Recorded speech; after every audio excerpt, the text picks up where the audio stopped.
Chapter 91. Dragon Fire. Wow! Looking at Jacob Tull's move behind him, Henry Hawkins couldn't help but exclaim in admiration. The hostility and contempt he had just felt towards Jacob Tull was wiped away, replaced by a look of excitement. Just listen to him ask, "What is this move? Do you want to learn?" Jacob Tull said. "If I could specialize in fire magic, of course I would." Henry Hawkins said. "It's not difficult to learn.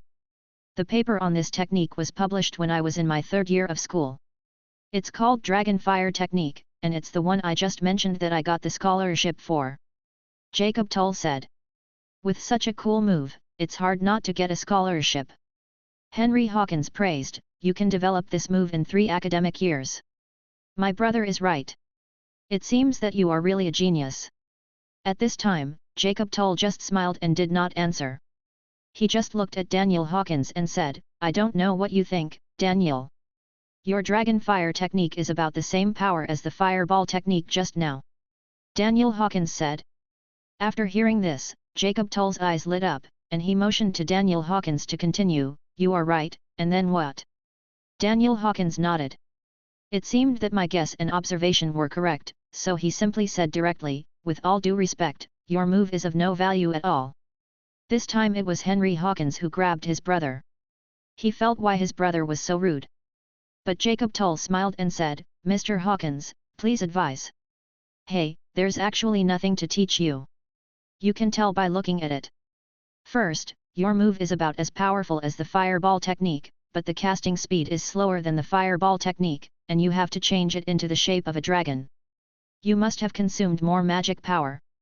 In that case, why don't I just use the fireball technique?" Daniel Hawkins said. Jacob Tull laughed and clapped his hands and said, "That's right, because of this trick, I not only published a paper, but also won a scholarship." "What does this mean?" "That goes without saying." Daniel Hawkins folded his hands and said, "I dare not beat him to death with a stick, but at least it can prove that there are many parallel imports in Seraphia Wizard Academy." "Yes, that's right. This is the reason why I left the Wizarding Academy. I might as well do the commissioning myself. Nowadays, there are more and more wizard papers, and there are more and more parallel imports. For me, it is better to do the research and development myself. Read ancient scrolls, do commissions, go hunting for treasures, the magic you learn and the training you get are higher than those in the academy." Also, Jacob Tull continued, "Let me remind you that the commissions from the Wizarding Academy are all simplified versions carefully selected by the Wizarding Association and the Academy. There is almost no challenge. If you really want to do it, if you want to make money or go hunting for treasures, remember to come to me in the future." After hearing this, Daniel Hawkins suddenly became interested and said with a smile, "Mr. Tull, with your words, it seems that my gain today is not just 1,000,000 gold sprinkles. This is also true, after all. Information is money, information is everything. Haha, let's talk about it after you win," Jacob Tull said. "Don't worry, you can't make a mistake." Before Daniel Hawkins signed the contract, he couldn't help but ask, "Do you want my brother Henry to sign it? Does this count as match fixing?" Jacob Tull shook his head, "Don't worry, if you try to fix a match, you will lose. There is no winner. Yeah, as long as you say it's okay." After Daniel Hawkins signed the contract, Jacob Tull finished the contract, opened the door for Daniel Hawkins personally, walked with him in the hall, and personally sent him out. "Daniel, I will open an account for you in a while, and then all the bonuses will be settled for you at once." At this point, Jacob Tull gave Henry Hawkins a meaningful look, and he whispered softly said, "Be careful that money distorts people's hearts."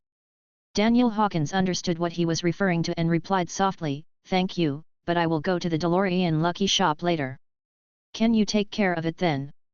Jacob Tull patted him on the shoulder and said, "As long as your money is in the Wizard Bank and you authorize me to entrust it, I can help you handle it when the bonus is paid. I won't charge you any handling fees, just treat it as a meeting gift." Bar.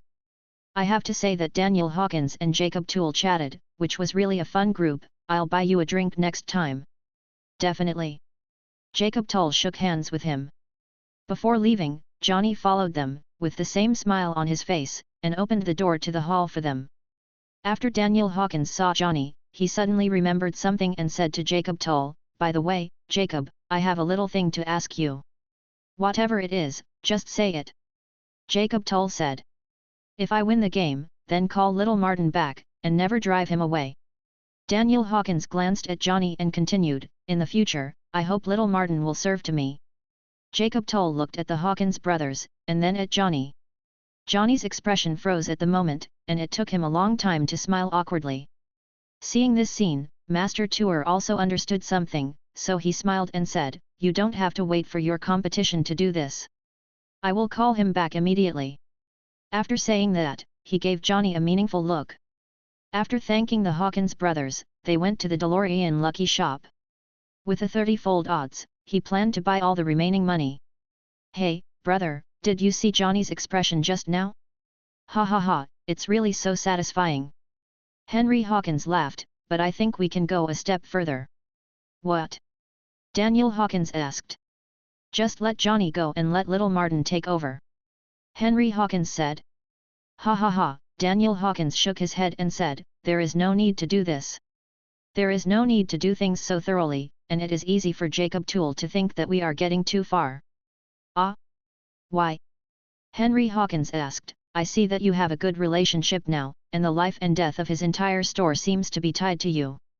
That's what I said, but don't do it too thoroughly.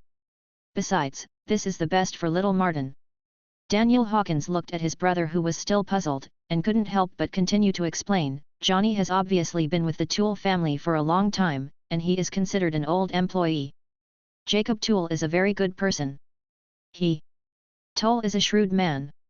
How could he not know who his subordinates are? Even if Johnny is really bad, Jacob still uses him. He must have his reasons for doing so. Just call Martin back. Jacob can still do me a favor, but it involves personnel transfers. As outsiders, we are a bit nosy.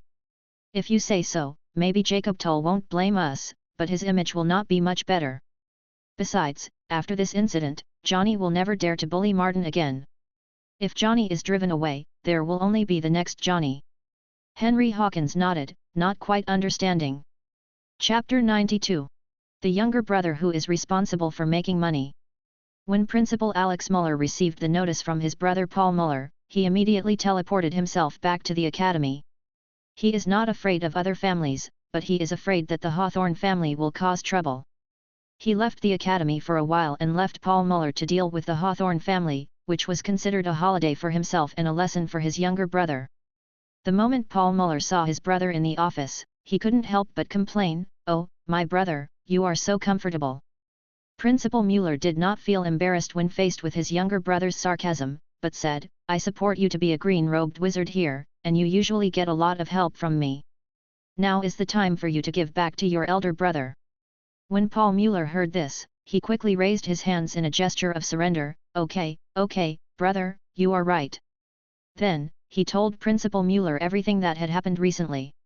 It turned out that when Count Hawthorne came to make trouble that day, he could not see Principal Mueller. After some persuasion from Paul Mueller, Count Hawthorne went back. But a few days after returning, Earl Hawthorne came again. Paul Mueller made another nonsense, asking him to go back and wait for news. As soon as Principal Mueller came back, he would be notified immediately. Earl Hawthorne was heard shouting, "Alex Kess, you are such a coward. If I don't see you next time, I will tear down your academy."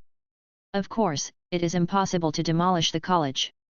Principal Mueller knows that Earl Hawthorne is just talking angry words.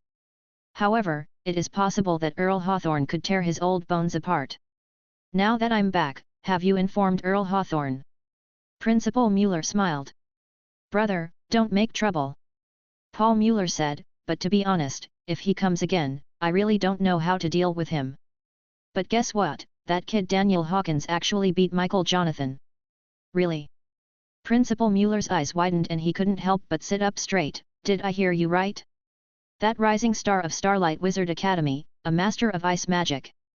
Paul Mueller nodded repeatedly, "Yes, and because of this, when Earl Hawthorne was still making trouble later, I had an explanation. Although he was a cold spell, Michael Jonathan could kill at least 10 eldest sons of Hawthorne. After all, the difference in magic level is there. Think about it, Daniel Hawkins can even kill a heavyweight like Michael Jonathan, isn't it normal to kill Hawthorne's eldest son?" Seeing the anxious expression on Principal Mueller's face, Paul quickly stretched out his hand to stop him and said, "Of course, I said it to him in very tactful words." "Then what was Earl Hawthorne's reaction in the end?"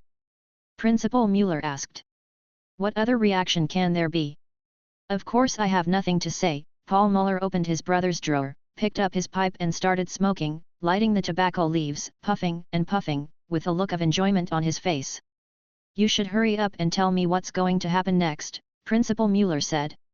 Then he said that he would unite with other families, and in the next 5 years, he would unite with the 4 major families to not give any financial support to our college. Paul Mueller said. "Huh? 5 years?" Principal Mueller couldn't sit still after hearing this. "Yeah, that's what he said anyway." Paul Mueller smiled. "Hey, at least he didn't say he wanted to demolish our college." "You have the nerve to joke here."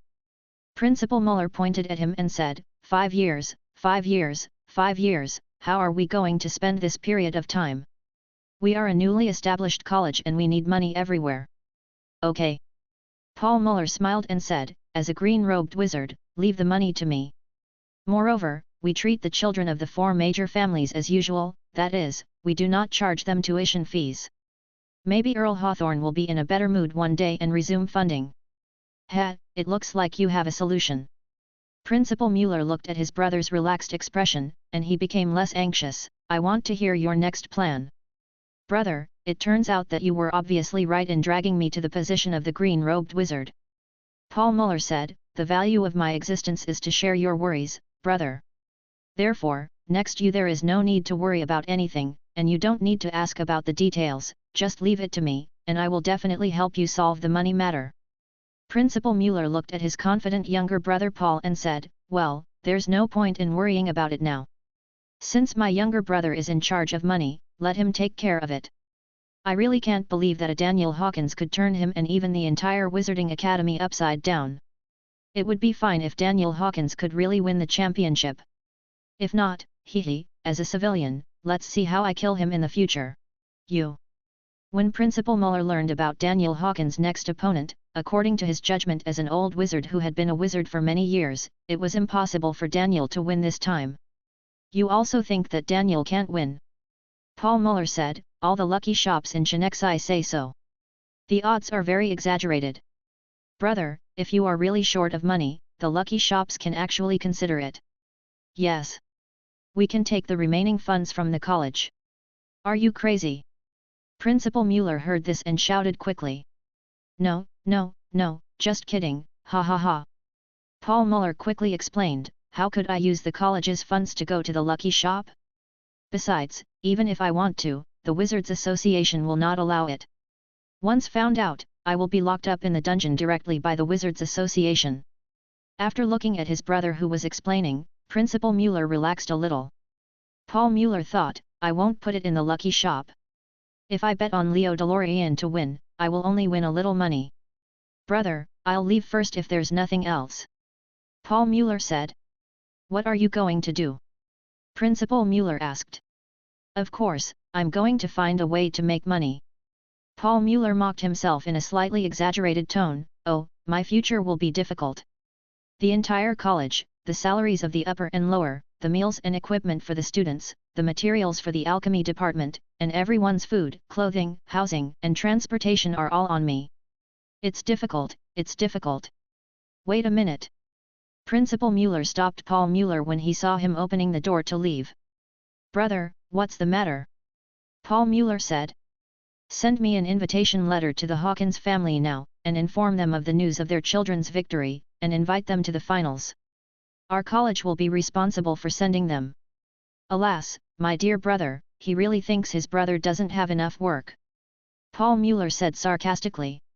Principal Mueller rolled his eyes at him and said, "Give me back my pipe." Paul Mueller took a look at the pipe in his hand and said, "No," and then ran out. Chapter 93. Rob actually confessed. Rob Hawkins took a long period of paid leave, all thanks to his adopted son Daniel Hawkins. Listening to the compliments from his neighbors, he couldn't help but change his bad habit of sleeping in. Early in the morning, he carried a chair and sat at the door of his house, saying hello to the neighbors who were going to work. Of course, saying hello is fake, but listening to compliments is real. This is one of the reasons why he has recently developed a good habit of getting up early. The second reason is that Rob Hawkins actually went to church. A man who once insulted the church actually went to church. Moreover, the missionary said that the ancient gods did not like people with bad habits, so he planned to stop sleeping in and get up early. Moreover, after greeting the neighbors, he even imitated his wife Emma's way of praying. Loving and eternal ancient God, I thank you and praise you. Please, let my son Daniel Hawkins win the game and win the championship. I promise that after Hawkins becomes a noble again, I will definitely go to church every day. I praise you every day. Of course, this is completely unbelievable to his wife Emma. At first, she advised her husband not to scold the church every day, so as not to get angry, but Robert was very reluctant, especially when he was deprived of his knighthood. For a period of time, he drank even more and scolded Daniel Hawkins even more. Daniel Hawkins received a lot of beatings. Therefore, Emma Hawkins couldn't help but said sarcastically, "Hey, when did you become so pious? If you had known this, why didn't you be nicer to Daniel before?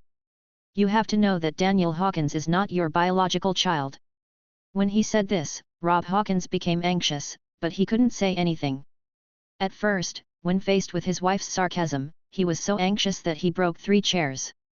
When he was about to break when the 4th chair was placed, Emma pointed at him and cursed, "You throw it, you dare to throw it, you have a bad temper, don't you need money to buy the chair?" Moreover, the ancient God is watching from above, and he is losing his temper while praying, right? After Rob heard his wife's rebuke, the 4th chair was spared. Later, when he faced Emma's sarcasm, he gradually became silent. Because Emma Hawkins said this, "I used to tell you to treat Daniel well, but now you know you regret it. We will grow old one day, and Daniel will grow up one day. Look at it now, Daniel has not only grown up, but is also promising. If he treats you the same way you treated him before, I will never let you die 100 times. Moreover, he is not our biological child. There is every reason to leave us alone."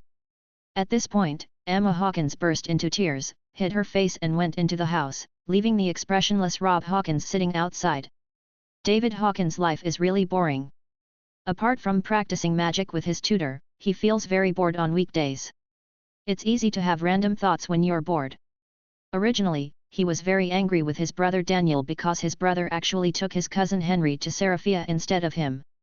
Because in his heart, he felt that he was Daniel's biological brother, so why did he feel that Daniel and Henry were closer than him?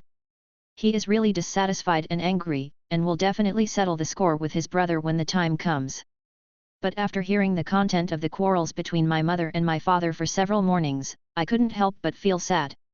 Yes, my brother was picked up. Maybe there is no one closer to my brother Daniel. After all, my brother can be close to whomever he wants. Close. Later, he finally figured out one thing, that is, the reason why Daniel is close to Henry must be that Henry is better than him. Yes, his father Rob once said when he beat and scolded his brother that the Hawkins family does not raise idle people. It seems that in my brother's heart, he is just an idler. No, I can't be an idler, he thought, so like his father Rob, he gave up the habit of sleeping in and got up early to practice magic. Emma looked at David, who was becoming more and more diligent, and Rob, who was getting better and better tempered. For a moment, she didn't know whether to thank the ancient gods or her adopted son Daniel. The content of her prayer was very simple, she just didn't want to lose Daniel. Faced with Henry Hawkins, who had been to Seraphia for a long time, Susan Hawkins was a little worried at first, because she thought that her son would only go to watch Daniel play for 2 or 3 days at most. Who knew it would last so long, even if it's okay to come back halfway? What should I do if I have been away for so many days and delayed my studies? One day, when Susan was angry at William who was smoking and neglecting the house every day, she received a letter from her son Henry. She hurriedly opened it and saw that the letter read like this. "Dear Mother, I am living very well in Seraphia now. I am now my brother's assistant and must follow him at all times. I don't have to worry about my studies. Seraphia Wizard Academy can learn a lot just by communicating with the players. You don't need a lot of stuff from the Wizarding Academy, let alone following your brother." Seeing this, Susan Hawkins pursed her lips, covered her heart with one hand, and was so moved that a tear fell down. She continued reading. "I have to say, my brother is really a genius. I think he can definitely win the championship. As for the financial aspect, mother, you don't have to worry. As my brother's assistant, I can live and eat for free at Seraphia Wizard Academy. And I can still study in the library on weekdays. I have to say that the quantity and quality of the papers here are excellent. Therefore, please rest assured, my dear son, Henry Hawkins. After reading the letter, Susan Hawkins couldn't stop crying. She slapped the letter on William, the damned one, and cursed, "Damn it, look, our son has made progress." After reading the letter, William Hawkins nodded. In addition to praising his son Henry, he also praised Daniel. Of course, at the end, he did not forget to praise his wife Susan. "In the end, all this is inseparable from your hard work, Susan." After saying that, he was about to hug his wife. "Go away." Susan pushed William away, picked up the apron, and said, "Now they are not at home. In order to thank Daniel, I will take good care of David for him. David is really diligent. He got up early to practice. I have to make food for David now. You, stop smoking and go buy me some vegetables." "Yes." William Hawkins went out immediately. In fact, he wanted to go out for a walk. After William left, Susan picked up the letter and read it several times. Of course, this letter from Henry Hawkins was written by Daniel Hawkins when he was drinking in the pub. Henry Hawkins was at a loss as to what to write when he picked up the pen, so Daniel Hawkins read aloud while Henry Hawkins wrote it down. During the writing process, Henry Hawkins laughed and said, "Oh my God, brother, you are really a genius. You really lie without thinking. I learned it, I learned it. Ha ha ha." Chapter 94. Concert. The final is indeed a final, it is really grand. Henry Hawkins was sitting with his family. This time the auditorium was packed with people. And this time, Henry Hawkins obviously felt that his seat was more crowded than last time. However, looking around, there is actually a large empty space in the middle directly opposite him. These empty spaces are obviously specially decorated, and there are sheds above to cover them. No need to guess, those seats are obviously for the king and the royal family. Prepared by our members. I really didn't expect to see the king again. Rob Hawkins said with excitement when he thought of this. Although he was deprived of the title of knight, he was still very loyal to the royal family. And now, due to his adopted son Daniel's game, he is now a bit religious. Emma and Susan prayed repeatedly, and their prayers were tense and urgent. "Loving ancient gods, I hope Daniel Hawkins can win. It depends on the servants' devout prayers." William Hawkins was squeezed very uncomfortable, but he didn't dare to stand up. If he stood up, the little space he had left would be occupied. No matter what, he had to take a breath first. David Hawkins knew that he was coming to Seraphia, so he went to his brother's room to find a robe and put it on. His mother laughed at him. "He is not an official wizard or a student at a wizarding academy. What kind of robe are you wearing?" When David Hawkins heard this, he blushed anxiously. "A quasi-wizard is also a wizard, Mom, don't worry about it. People rely on their clothes." Facts have proved that he was right to wear a wizard's robe. At least he was able to receive unwelcome comments along the way. Less convenience. Henry Hawkins listened to the prayers of his mother and aunt and couldn't help but smile. "You are asking the ancient gods for your brother to win, and they are asking Leo DeLorean to win. So who do the ancient gods listen to?" "You fart, shut up." Susan Hawkins twisted Henry Hawkins's ear. In fact, Emma prayed secretly and silently. She did not dare to say it out because she was afraid that Robert, Susan, and the others would become anxious if they heard it and asked her to pray again. Her inner prayer was as follows: "The eternal loving God, Daniel, it's great if he can win, but if he can't win, please let him go home safely." After the bustling people were seated, the host first announced the entrance of the king and queen. As the king and other royal members entered the arena, the crowd burst into cheers and kept shouting, "Caesar, Caesar, Caesar." I saw King Caesar pulling out the sword from his waist. The royal members behind him immediately covered their ears when they saw this. Caesar pointed his finger at the sky and let out a battle roar. The crowd became even more excited, especially the warrior lords present. They all stood up and roared together, "Long live Caesar! Long live Caesar!" Not to mention Rob Hawkins, who was already moved to tears and roared with battle. Ah, he really missed the feeling of fighting on the battlefield. His broken one had not seen blood for a long time. After the royal family members took their seats, the host cleared his throat and said, "The next one is the biggest dark horse in this competition. Are your wallets ready? I invite you from Dawn Wizard Academy. Mr. Daniel Hawkins." After the host finished shouting, the crowd didn't cheer, but they didn't boo or boo either. Instead, there was silence. After a while, Daniel Hawkins still didn't come out. The host called again, "Mr. Daniel Hawkins, please come out now." Daniel Hawkins still didn't show up. Everyone started to look at each other and couldn't help but whisper to each other. "Haha, it looks like that kid Hawkins doesn't dare to play anymore. It's stable, this wave is stable, our wallets are stable. Isn't this nonsense? It must be stable, and there are so many miracles. If Daniel can win, I will definitely officially convert to the ancient gods in the future. Me too. Me too. From now on, if my mother asks me to go to church, I will never refuse. Ha ha ha." Hearing the host call again, but still to no avail, he couldn't help but walk towards the entrance to see what was going on. As he walked, he said, "Mr. Hawkins, if you don't come out yet, you lose." Oh! The audience became excited again after hearing this. Ha ha ha, Leo DeLorean won without a fight. It is wise for the boy Hawkins to at least save a small life. He doesn't even dare to play. He seems to be the most timid dark horse in history. The Hawkins family listened to the people around them laughing at them. Rob Hawkins stood up directly and slapped the young wizard next to him with a bad mouth. You dare to slap the witch." There was a snap, and Rob Hawkins sent another shot. They wanted to refute something, but they saw Rob Hawkins' sharp eyes. For these three-legged cat wizards, and they were still at such a close distance, Rob Hawkins threatened, "Be careful, I will twist your hands off." This momentum calmed them down. Although their expressions were still unconvinced, at least the audience around Hawkins was quiet now. The moment the host approached the entrance, he suddenly felt very cold. After a while, Daniel Hawkins, whose feet were shining with ice, skated out at an extremely fast speed. I saw Daniel Hawkins skating around the audience on the court. This week, he studied this trick, if for no other reason than to look cool when he appeared in the finals. In fact, the principle is very simple. Just continuously inject ice magic into your feet and control the amount of magic released. I saw Daniel Hawkins blowing kisses to the audience while skating. When he saw the king and queen, he stopped and saluted, and then continued skating. He even remembered a song by Blue Star and couldn't help but sing. Let it go Canu 0027T hold it back anymore.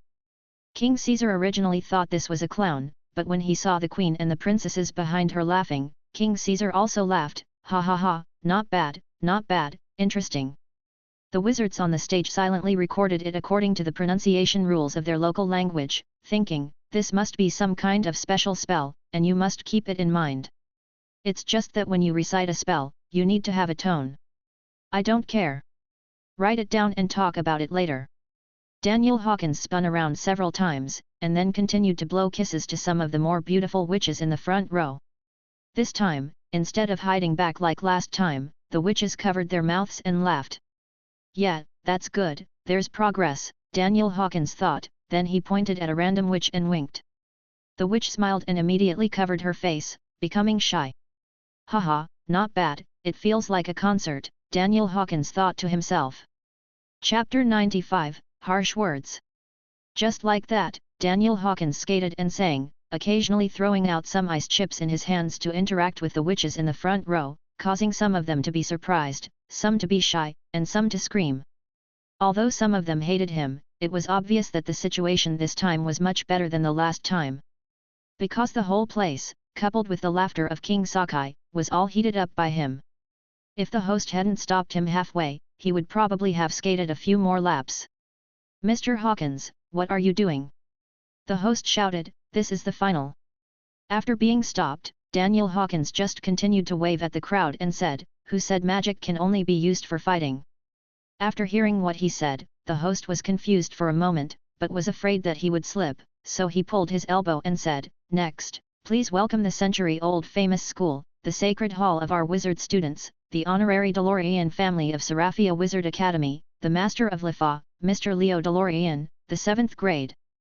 Daniel Hawkins listened to the host's introduction and thought of the American TV series Dragon Mother on Blue Star. Now he really felt what embarrassment was. Thinking of this, he couldn't help laughing. What's even funnier is that when Leo DeLorean came on stage, the host said applause, and there was really only applause. Because everyone's emotions had just been mobilized by Daniel Hawkins, and now their emotional peak just dropped when Leo DeLorean came on stage. The DeLorean family couldn't help but complain, "My ancient god, what the hell is this?" Facing the emotional gap of the audience, Leo DeLorean didn't care. In his eyes, Daniel Hawkins was just a clown who was sensationalizing. What's the point of having so many fancy things in the game? It would only waste magic. After he defeated Daniel Hawkins, everyone would understand what real strength is. Daniel Hawkins saluted his opponent Leo DeLorean, but Leo DeLorean was indifferent and didn't return the salute. He just said to him, "Your ice method is unwilling to fight against my thunder method. I am not your senior brother, the kind of stuff of the Hawthorne family." Daniel Hawkins couldn't help but look at the audience when he heard this. He wanted to see how the people of the Hawthorne family would react after hearing this. Anyway, it was the finals, and there was no benefit in being humble. Moreover, he recalled the reason for participating in the competition, which was nothing more than that he disliked the slow teaching progress of the academy and wanted to get more spells for free. More importantly, he could obtain noble status, and even more importantly, he could have a fiefdom. With the fiefdom, Daniel Hawkins could start farming, so why would he buy a house? Therefore, he could not participate in such competitions again, especially after he met Master Jacob Tull. He found that these contestants were just so-so. Since this was the last game, he had to create momentum and skate on the ice. It was precisely for this motivation that he wanted to be famous, and it would be best if the entire Lock Kingdom knew the name of the Hawkins family. Therefore, Daniel Hawkins changed his previous humble attitude and clasped his fists to Leo DeLorean and said, "We are not only competing for superiority, but also for life and death." Unexpectedly, he really had the opportunity to say such words. When everyone heard this, there was an uproar. Leo DeLorean was also stunned. The last time he saw Daniel Hawkins, he was still begging for mercy. Why did he say such words this time? Combined with the skating appearance just now, he couldn't help but think, is Daniel Hawkins in front of him stupid? However, seeing Daniel Hawkins's sharp eyes and listening to his resolute tone, Leo DeLorean couldn't help swallowing his saliva and thought, bluffing, yes, that's right, he must be bluffing. In fact, Daniel Hawkins was just imitating Wang Baoqiang of Blue Star. He didn't expect that he really had the opportunity to say such words. It was actually quite fun. Moreover, although it was legal, he couldn't really kill Leo DeLorean. "Okay, this is what you said." Leo Hawkins was ready to cast a spell, with his palms facing up and several lightning bolts jumping on them. Seeing this, the host quickly announced, "The game officially begins." Daniel Hawkins had just released the ice shield, and Leo DeLorean released a fast and fierce lightning arrow, which directly broke his shield. Wow, the casting speed is too fast, not bad, and Daniel Hawkins also found that the opponent did not have a shield, so he said, "Don't worry, do you want to get a shield too? Stop talking nonsense, I'll kill you in 1 minute." Leo DeLorean fired another lightning arrow, and his casting speed was equivalent to the effect of Daniel Hawkins opening the ice vein. Sure enough, he is much stronger than Senior Hawthorne. This is the thunder method, and the casting speed is. There is no way. In order to dodge this lightning arrow, Daniel Hawkins can only use another flash. After dodging, he found that a large charred and smoking hole was hit at the original position. This is the power that Senior Hawthorne can never play. Daniel Hawkins thought, "It seems that the opponent really wants to fight with me. Humph, use whatever tricks you have." Leo DeLorean challenged, and then fired another lightning arrow. The next lightning bolt came again. This one couldn't be dodged by turning sideways. Daniel Hawkins had no choice but to open 3 clones immediately. He was hit by a lightning bolt. Oh, 2 clones were gone. "Let me use a move, you fucking let me make a move." Daniel Hawkins hadn't finished thinking yet, and saw another lightning bolt rushing over. Fortunately, he still had a clone to hold on. Taking advantage of this gap, he quickly summoned the water element and opened the ice vein. This time, he could make a move. I saw 5 consecutive ice arrows, whizzing and shooting over. Seeing this, Leo DeLorean couldn't help but laugh and said, "Keep struggling." He opened the thunder shield and took 10 ice arrows from Daniel Hawkins and the water element in a row. Daniel Hawkins looked at the opponent's lightning shield and couldn't help but exclaimed, "Wow, your lightning shield is too thick, but I wonder if you can withstand my 10 passive attacks." "It's here, it's finally here," Leo DeLorean thought. He knew the opponent's ice cone passive very well, but he was confident that he could take it. "Senior DeLorean, I suggest you use flash to dodge this big ice cone," Daniel Hawkins said, and immediately shot his 10-in-1 ice cone at the opponent. After a while, applause and cheers rang out in the audience. It was not that Daniel Hawkins won, but that Leo DeLorean took this ice cone spell hard, and the shield was still there. The audience was all fans of Leo DeLorean. "It's really worthy of the DeLorean family. Senior DeLorean is great. Ha ha ha, Daniel Hawkins will regret saying the words of life and death next." Unconsciously, the voices of killing Daniel Hawkins came from the audience, and they became more and more numerous and louder. Chapter 96. How did he do it? Although Leo DeLorean is indeed very powerful, Daniel Hawkins still has doubts, because he is very sure that according to Leo DeLorean's magic level and value, his shield cannot withstand his big ice pick is passive.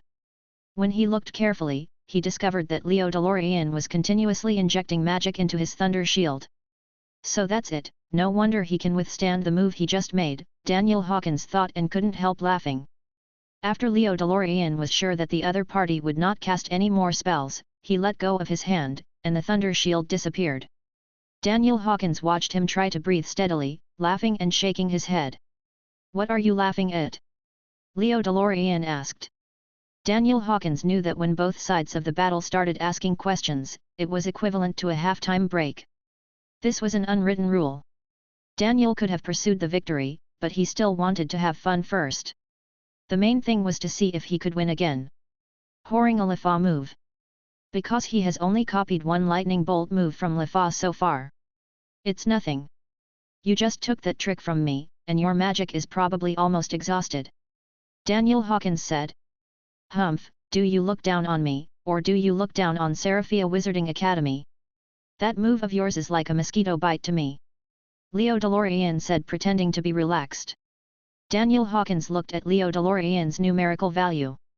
He only had 1/5 of his magic value left. Haha, bragging, but he still chose not to expose it.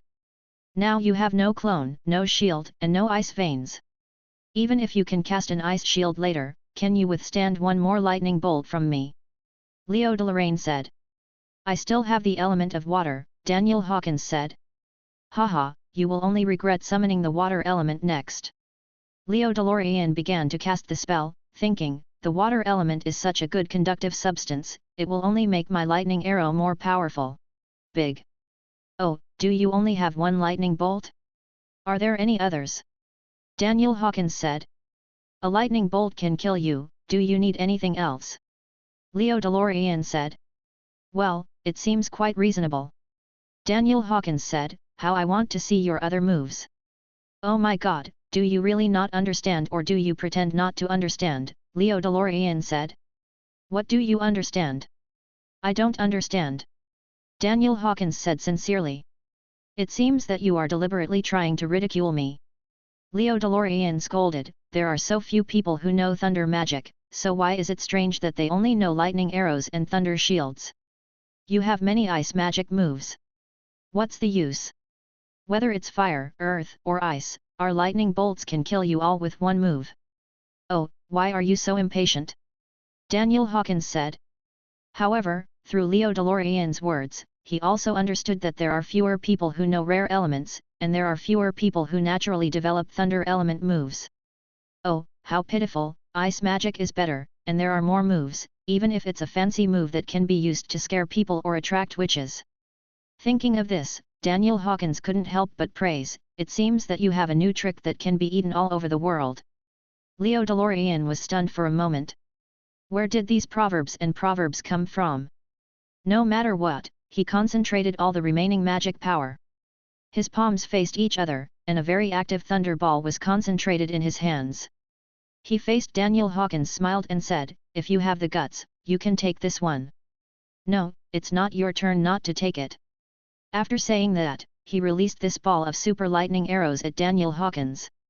In his spell-casting posture, Daniel Hawkins knew that the other party would not give him any psychological preparation once the spell was cast, so he dissolved the water element before Leo DeLorean cast the spell.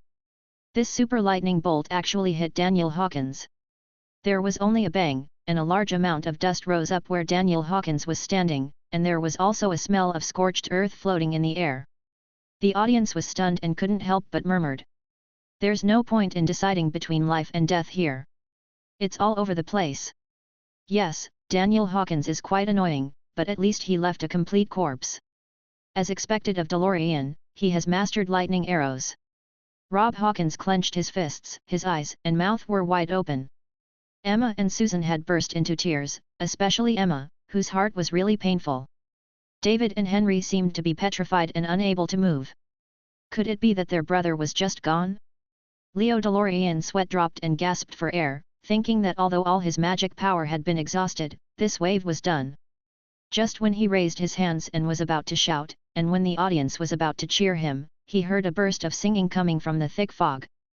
Let it go Canu 0027T hold it back anymore. What? Leo DeLorean looked at the dense fog in shock. The audience became quiet again and stared at the dense fog. Before the fog cleared, Daniel Hawkins slipped out of the fog, singing and skating, making the competition look like a figure skating scene. The audience wowed again and again. How did he do it? He must have taken an alchemical potion. Cheating, he must have cheated. Daniel Hawkins stopped after hearing what the audience said and shouted at them, "How come I managed it? That's cheating, but Leo DeLorean managed it, he deserves to be the DeLorean family. You so-called nobles, you look down on others, is it so difficult to admit that others are excellent?" Leo DeLorean looked at Daniel Hawkins arguing with the audience with his back to him, and couldn't help but said angrily, "You are in a competition now, what do you mean by turning your back to me? You are completely disrespectful to me, I can kill you in an instant." Daniel Hawkins turned around and said coldly, "Then you make a move." Then he turned around and continued to argue with the audience with his back to him. After hearing his words, Leo DeLorean couldn't help but panic in his heart, now he has no magic at all. Seeing that the audience had shut up, Daniel Hawkins waved and blew kisses to the witches and continued to slide. Now he seemed like a superstar. The whole stadium and the whole stage belonged to him. Stop right there!" Leo DeLorean shouted. Daniel Hawkins slid behind Leo DeLorean and said, "Surrender, great DeLorean." After that, he kicked Leo DeLorean's knees and Leo DeLorean knelt down. "Another kneeling tribe." Daniel Hawkins raised his arms in victory and shouted. Chapter 97. Honors. It goes without saying that Daniel Hawkins' last move was to use an earth shield. Although it was an earth shield, he was still a little scared when he summoned the earth shield. It was not because of the decrease in odds caused by exposing his earth element. He was no longer worried about this problem. Rather, he was watching Leo DeLorean's charging. He was really afraid that his earth shield could not bear it. However, fortunately, Leo DeLorean gave him inspiration. He learned from his opponent to continuously inject magic power into the shield. As long as the magic power was enough, he was not afraid of the opponent's super lightning arrow. And he thought he would definitely expose his other elemental talent this time, but because the lightning arrow was too powerful, dust flew and no one could see clearly. So he took advantage of that gap and gradually retracted his magic power. Everyone thought he was dead, and no one knew it. This was also an unexpected gain. Everyone looked at the two players on the field. One player knelt on the ground, facing the ground, just like Mario Hawthorne, who was also a thunder magician. Could it be that this was the fate of the thunder magician, all had to kneel?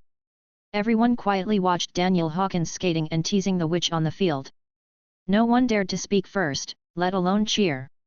After all, the one kneeling on the ground was the DeLorean family, and Leo DeLorean had a great background, which was the century-old prestigious Seraphia Wizard Academy.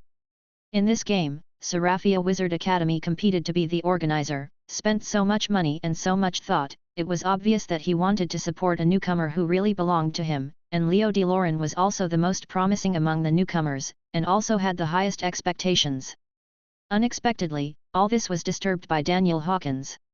Everyone couldn't help but mutter, and based on Daniel Hawkins' victory, they began to talk about the Dawn Wizard Academy in a low voice. They couldn't believe that a new academy that had just been established had such a genius. This was probably enough for them to talk about for a long time. The more they discussed, coupled with Daniel Hawkins' unusual behavior and sometimes surprising language patterns, the more they admired Daniel Hawkins, and the more they confirmed the saying that genius is so unexpected. After all, no matter which era it is the era of the winner, and now all of Daniel Hawkins's behavior patterns have been rationalized by them. Moreover, they also believe that after this competition, Daniel Hawkins is a noble, that is, one of them, so they are more and more generous in praising Daniel Hawkins. Of course, except for a few families who hate Daniel Hawkins. Especially those witches, they looked at Daniel Hawkins's expression and reaction to him, and they no longer had the previous disgust. Daniel Hawkins looked at them and knew that they had a new brother and a new idol. And he will never collapse. Just as the audience was discussing in a low voice, King Caesar roared in praise, "Good! This is good!" With the king's start, everyone applauded and cheered for Daniel Hawkins for a long time. When the host asked Leo Delorean to leave, as expected, Leo Delorean's legs were weak and he couldn't even stand up. Fortunately, the host had experience and had already prepared 2 strong men. He snapped his fingers at the 2 strong men behind him and made a gesture, so the 2 strong men carried Leo Delorean away. Then he stopped Daniel Hawkins like stopping a taxi and said with a smile, "Please be kind, my champion, please be quiet. Good guy, you can use you now." Daniel Hawkins laughed. "Yes, please stay well later, the king will be here later," the host said, holding his elbow, fearing that he would slip away again if he was not careful. He continued, "Not only the king will be on stage, but also the principal of Seraphia Wizard Academy, the president of the Wizard Association, and the Pope." "Pope? Wow, so many big shots, what are they doing here?" Daniel Hawkins asked, and it was his turn to be nervous. "You are here to receive the title," the host said. "Here you are, please stand still and don't move. You have worked so hard for so long, don't be rude." Daniel Hawkins was really amused by the host's earnest reminder. Why did he feel that the host himself was the one who was awarded the title? Moreover, he knew that the title he finally received must be the lowest level, and he didn't need so many big shots to come. Although this honor was great, he always felt something was wrong, because it was indeed a bit exaggerated. After the Pope, King Caesar, the president of the Wizard Association and the principal of the host all came on stage. According to the rules, the principal of the host had to speak first. His expression was stiff and his tone was cold. Daniel Hawkins was standing next to him. He didn't even want to look at Daniel Hawkins, but just said coldly to the audience, "Congratulations, Mr. Hawkins." Then it was the president of the Wizard Association. His tone was okay. After all, the Wizard Association was founded by King Caesar to check and balance the church. Moreover, the main work of the Wizard Association is to take care of education and people's livelihood issues. In this way, people will not give all their thoughts and spirits to the church. Therefore, for the president of the Wizard Association, as long as they are wizards, it doesn't matter who wins. In addition to ordinary praise for Daniel Hawkins, he also praised the audience. "Our Wizard Association recently received Mr. Hawkins's ice law paper. You have also seen that in this arena, Mr. Hawkins has used his ice cone passively to perfection. I decide that this paper is the best paper of the year. Also," the president said, "we now formally invite Daniel Hawkins to become a member of our Wizard Association." The crowd applauded. The president walked to Daniel, took a badge and pinned it on Daniel Hawkins' robe and smiled, "Now you are one of us." Wow, I didn't ask if I was willing, Daniel Hawkins thought, but it doesn't matter, there should be benefits. Then it was the fat and strong King Caesar who spoke. He stretched out his strong arms and everyone immediately quieted down. Daniel Hawkins saw this and had to say that King Caesar was really popular among the people. No, he was popular among the nobles. King Caesar pointed at Daniel and shouted to everyone, "I have decided," under the witness of everyone. He looked back at the Pope and added, "Of course, under the witness of the ancient gods, I have decided to confer Daniel Hawkins the title of Baron." Everyone applauded again. Chapter 98, Fight. Not bad, not bad, I finally became a noble. Wait, Daniel Hawkins looked at King Caesar and stopped talking, and couldn't help but murmur in his heart, "It's gone, where is my fiefdom?" Before he could ask, or before he could find a suitable time to ask, the Pope with the staff stood up and said, "Thanks to the ancient gods, with the grace of the almighty ancient gods, a genius has descended from the sky, and there is one more noble, Baron Hawkins. From now on, I hope you will believe in the ancient gods, follow the ancient gods, and I also hope you will serve the church faithfully. Daniel Hawkins thought, I only believe in the system, but he still smiled and nodded and said, yes, yes, I will. The reason why he said this was mainly because he found that after everyone listened to the Pope's speech, although they were not as emotional as when facing King Caesar, they all bowed their heads humbly, chanting, thank the ancient gods, may the ancient gods bless us. Some extremely pious people stood up, bowed humbly to the Pope and said, thank the ancient gods, thank Pius XVI. It turned out that this old Biden was called Pius XVI. Is there no better name, Daniel Hawkins thought, and he also glanced at King Caesar. Obviously, the king's expression was not as happy as before, but a feeling of I knew it earlier. Following the host's instructions, Daniel Hawkins knelt on one knee. After Pius XVI took the scroll from King Caesar, he muttered to himself and made a strange gesture. Daniel Hawkins thought he was going to cast a spell, but he was just blessing. Damn it, does a scroll need to be blessed?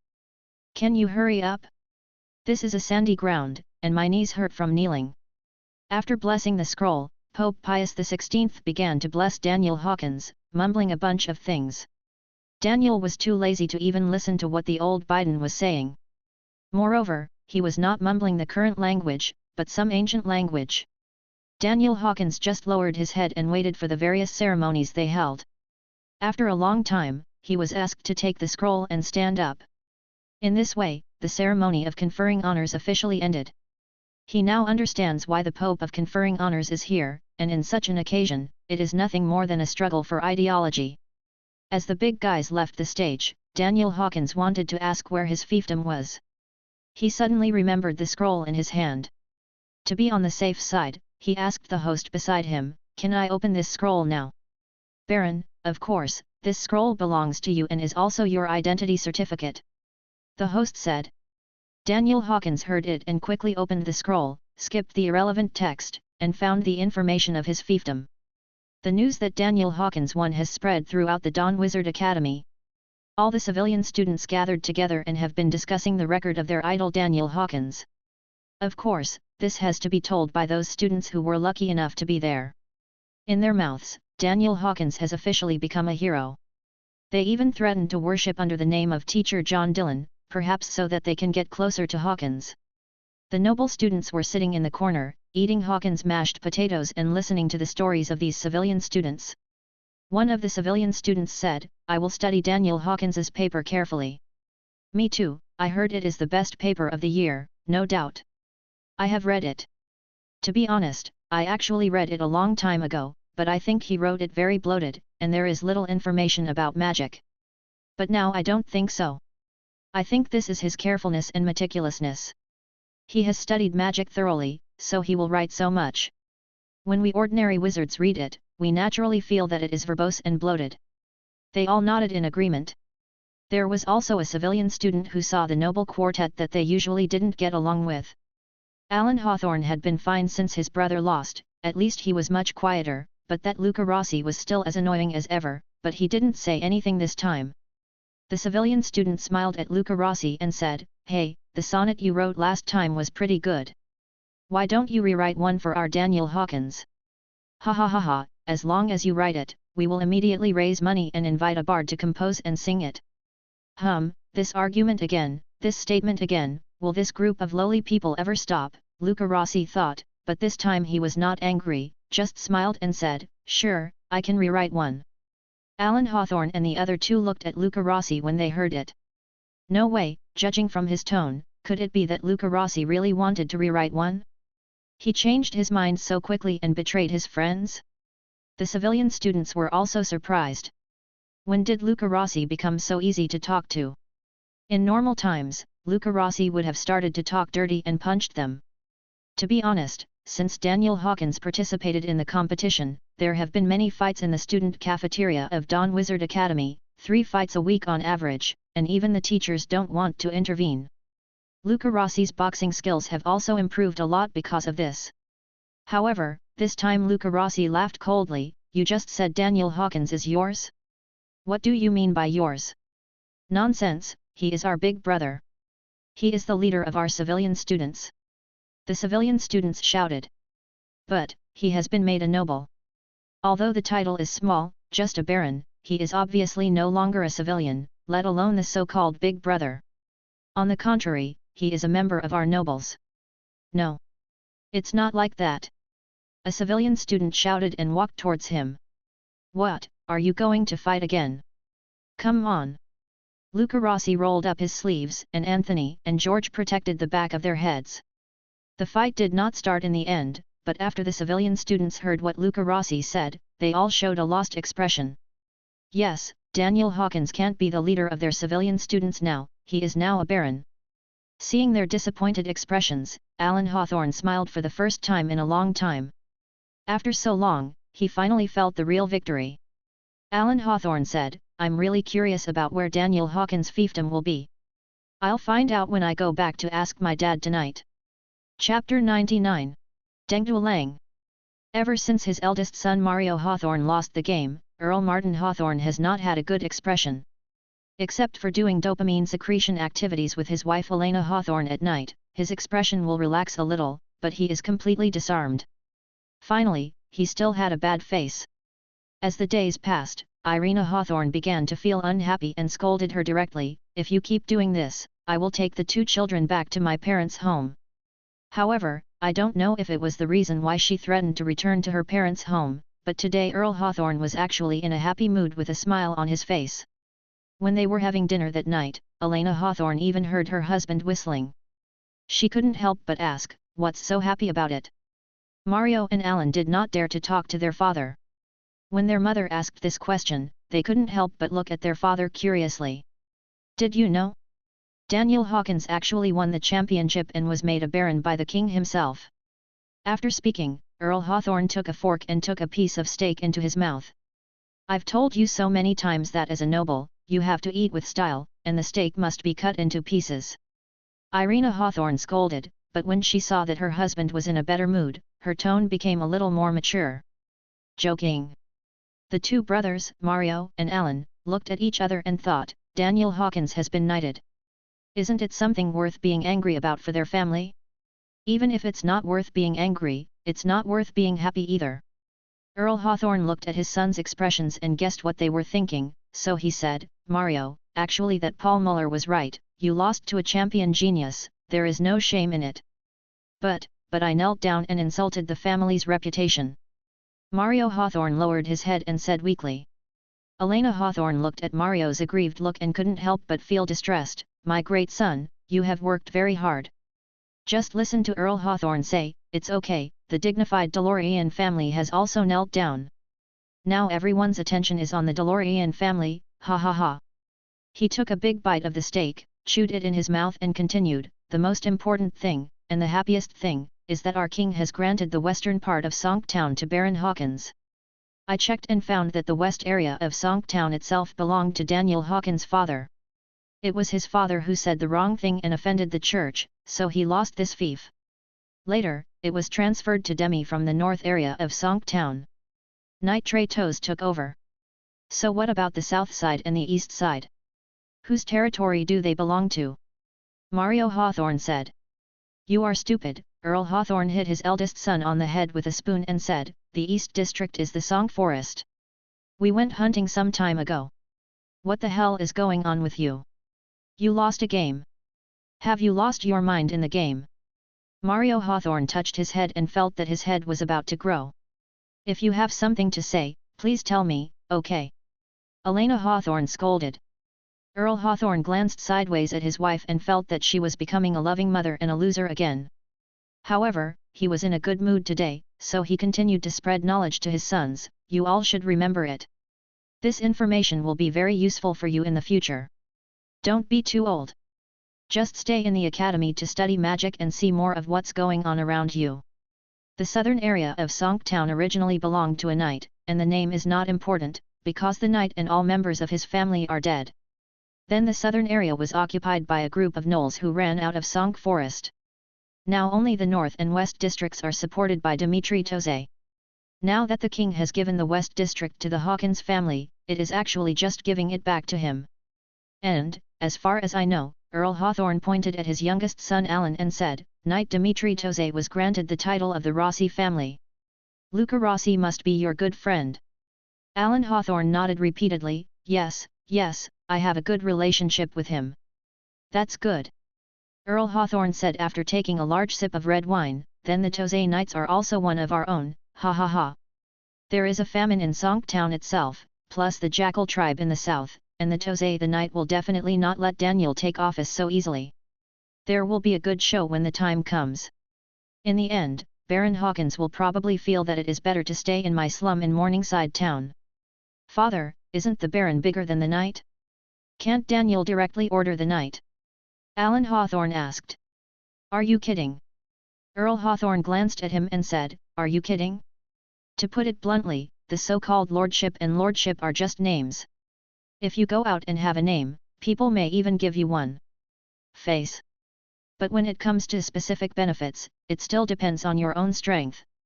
As long as you are strong enough, even if you are just the lowest knight, the king will give you face. Oh, father, I understand. Earl Hawthorne nodded and looked at Alan Hawthorne with admiration. He couldn't help but think that maybe the boy in front of him had more potential than his brother. But now both of my sons are wizards, how about another warrior comes out, and then glanced at his wife Elena. Elena looked at her husband's eyes and wondered what this damn ghost was planning. After Earl Hawthorne and his wife looked at each other, he stopped looking at her and continued to nod to Ellen Hawthorne, as long as you understand, I guess Baron Hawkins doesn't understand. And he is still so young, I think he will just be a baron without a fief in the future, ha ha ha. After that, he decided to meet his old friend Count Rossi tonight after dinner. He had to invite him to the Serafia custom shop to play, and by the way, he talked about the precautions of night toss meeting Baron Hawkins. The main purpose was to say hello in advance, so that it would be convenient to trip up Baron Hawkins.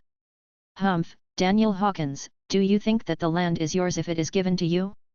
If you have the ability, go to the king. It was the first time for Henry Hawkins to come to the custom shop in his life.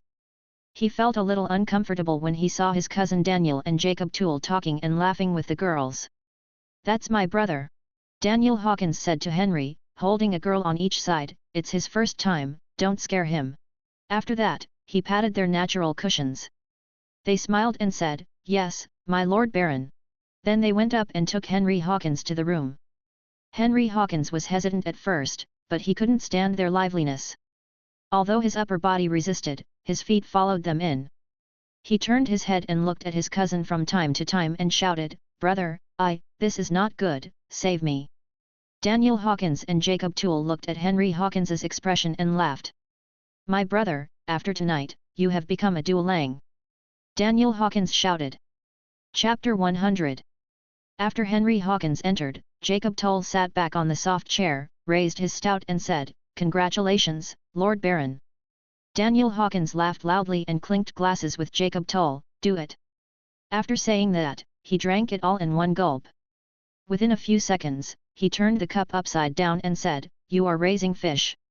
Jacob Toole was stunned for a moment, and after Daniel's explanation, he immediately nodded oh twice, then drank the glass empty, and also imitated Daniel Hawkins, turning the glass upside down. It's cool, cried Daniel Hawkins. Speaking of having fun, why don't you go in with them?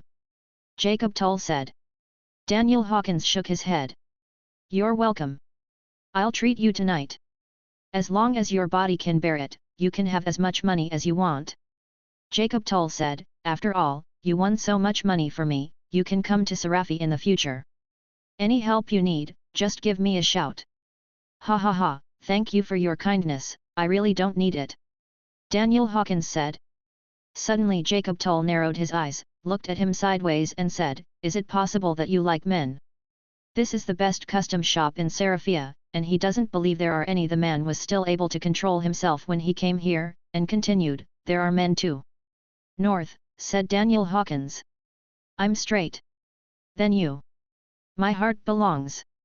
Although Daniel Hawkins gave this reason, he also thought about giving another reason, that is, I don't like these things. But it is obvious that the latter reason is a bit far-fetched. If Serafia's best if he doesn't like the goods in the custom shop, what else can he like, the concubine in the palace?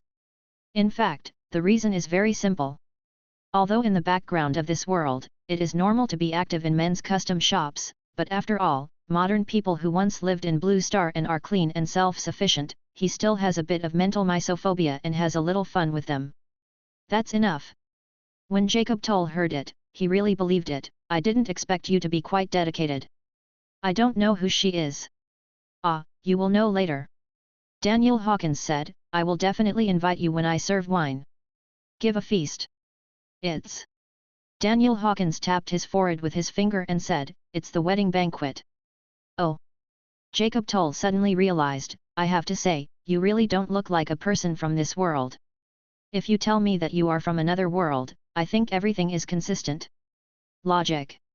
Ha ha ha, let's not talk about this. Daniel Hawkins quickly changed the topic and said, such a good custom shop, is it also you who opened it? Are you kidding? Jacob Toll said, to be honest, I wanted to be kidding. The profit is very high, but the water is too deep, you can't control it. Daniel Hawkins said after taking a sip of wine. Well, that's pretty much what it means. Jacob Toll said. Daniel Hawkins hurriedly sat down, thinking of striking while the iron was hot and continuing to change the topic.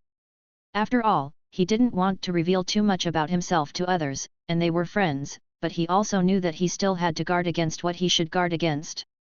So he asked curiously, how deep is the water here?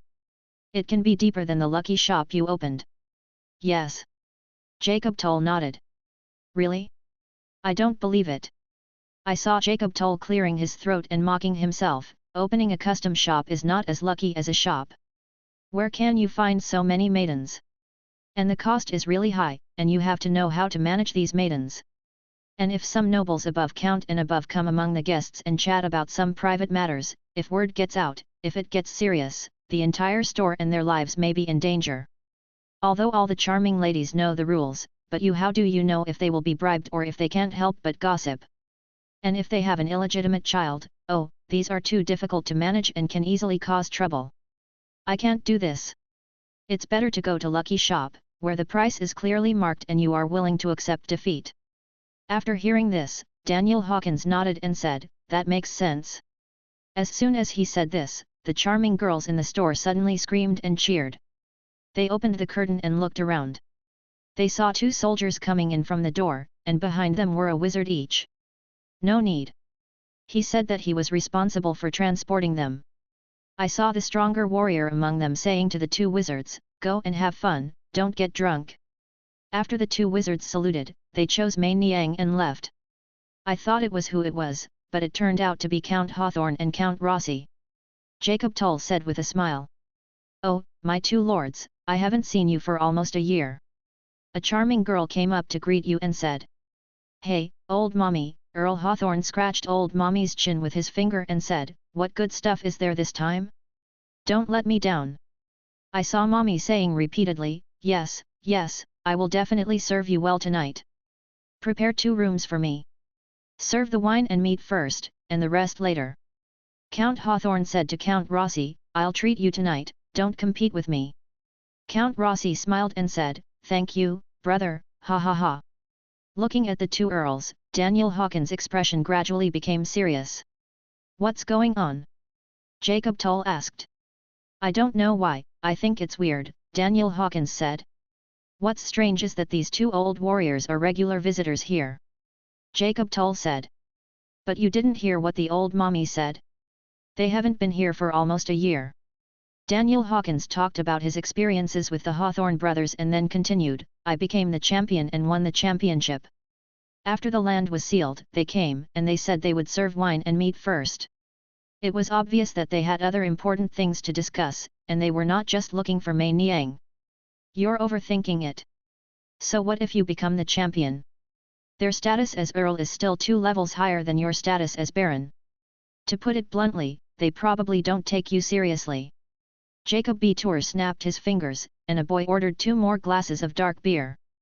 After listening to Jacob Toll's words, Daniel Hawkins felt that what he said made sense. Yes, he was just a small baron, and he was still an insignificant small fief. How could these big shots put him in this position? In the eyes. But thinking about the daily behavior of Alan Hawthorne and Luca Rossi, I couldn't help but think of the behavior and language of the two earls just now. After thinking for a while, I said, I want to hear their conversation. Chapter 101. No Motherly Love. Although the two earls chose the seats closest to the inside, eavesdropping was not a problem for Daniel Hawkins.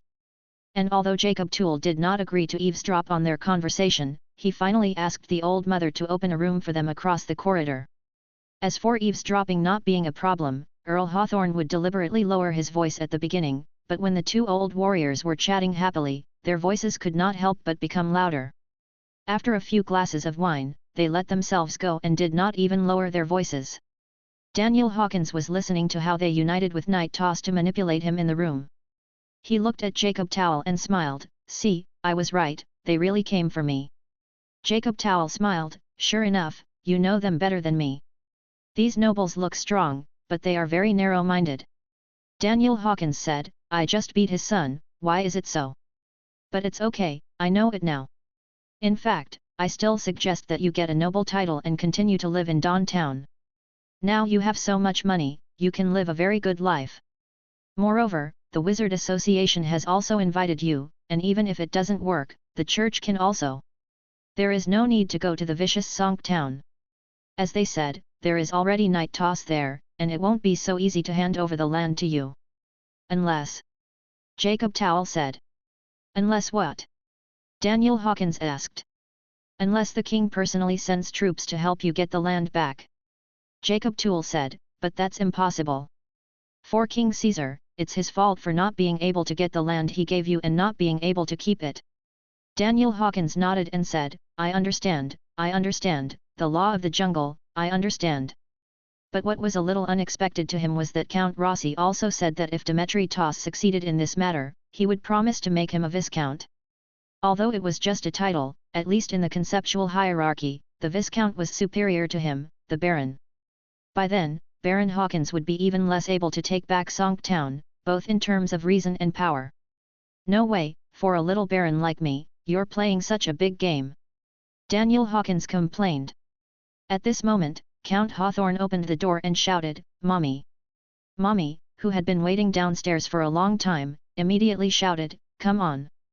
Then a group of charming girls came upstairs. Mommy asked the group of girls to line up in the corridor for the two earls to choose. Before the two earls could choose, Mommy took the initiative to pull a very young girl to Earl Hawthorne and said, This one is new and doesn't know anything. Daniel Hawkins thought Mommy was just helping the new girl to make excuses, but Mommy said, Earl Hawthorne, I know your taste. You just like those who are clumsy. Ha ha ha, you are worthy of it. Earl Hawthorne pinched Mommy's face. Daniel Hawkins and Jacob Toole in the room looked at each other, both covering their mouths and trying to hold back their laughter. Daniel Hawkins whispered, Really professional. You can be said to be the best mommy in Seraphia. Jacob Toole was even more stifling after hearing this. After holding back for a while, he took a deep breath and made a gesture to Daniel Hawkins to shut up. Daniel Hawkins made an okay gesture and secretly opened a crack in the door to look at them. Hey, what are you doing? Jacob Toole said in a low voice. He wanted to go forward to stop it, but when he reached the door, he and Daniel Hawkins watched together. At this time, when Earl Hawthorne was about to pull over the young girl who had just entered the industry, she was seen resisting, and then her body kept backing away. It was probably because she was frightened by Earl Hawthorne's figure and appearance, and then she cried, No, I don't want it. Oh, Earl Hawthorne, I'm sorry, she just entered the industry and doesn't know anything. Then Mommy persuaded her kindly, Don't think that Earl Hawthorne looks scary, he is very powerful, I want to serve him now, but he doesn't look down on me. No, Mommy, I can't do it. The young girl continued to cry. Mommy stopped trying to persuade her this time, and slapped the girl in the face, You have to do it even if you can't. If you can't serve me well, you'll have to wait. Daniel Hawkins said softly, What, Mommy? You don't have any motherly love at all. This sentence finally made Jacob Toole unable to hold back, and he laughed out loud. Who? Count Hawthorne looked over in the direction of the laughter. Daniel Hawkins and Jacob Toole immediately shrank their heads and quickly locked the door quietly. Didn't you say that there was no one in the nearby rooms?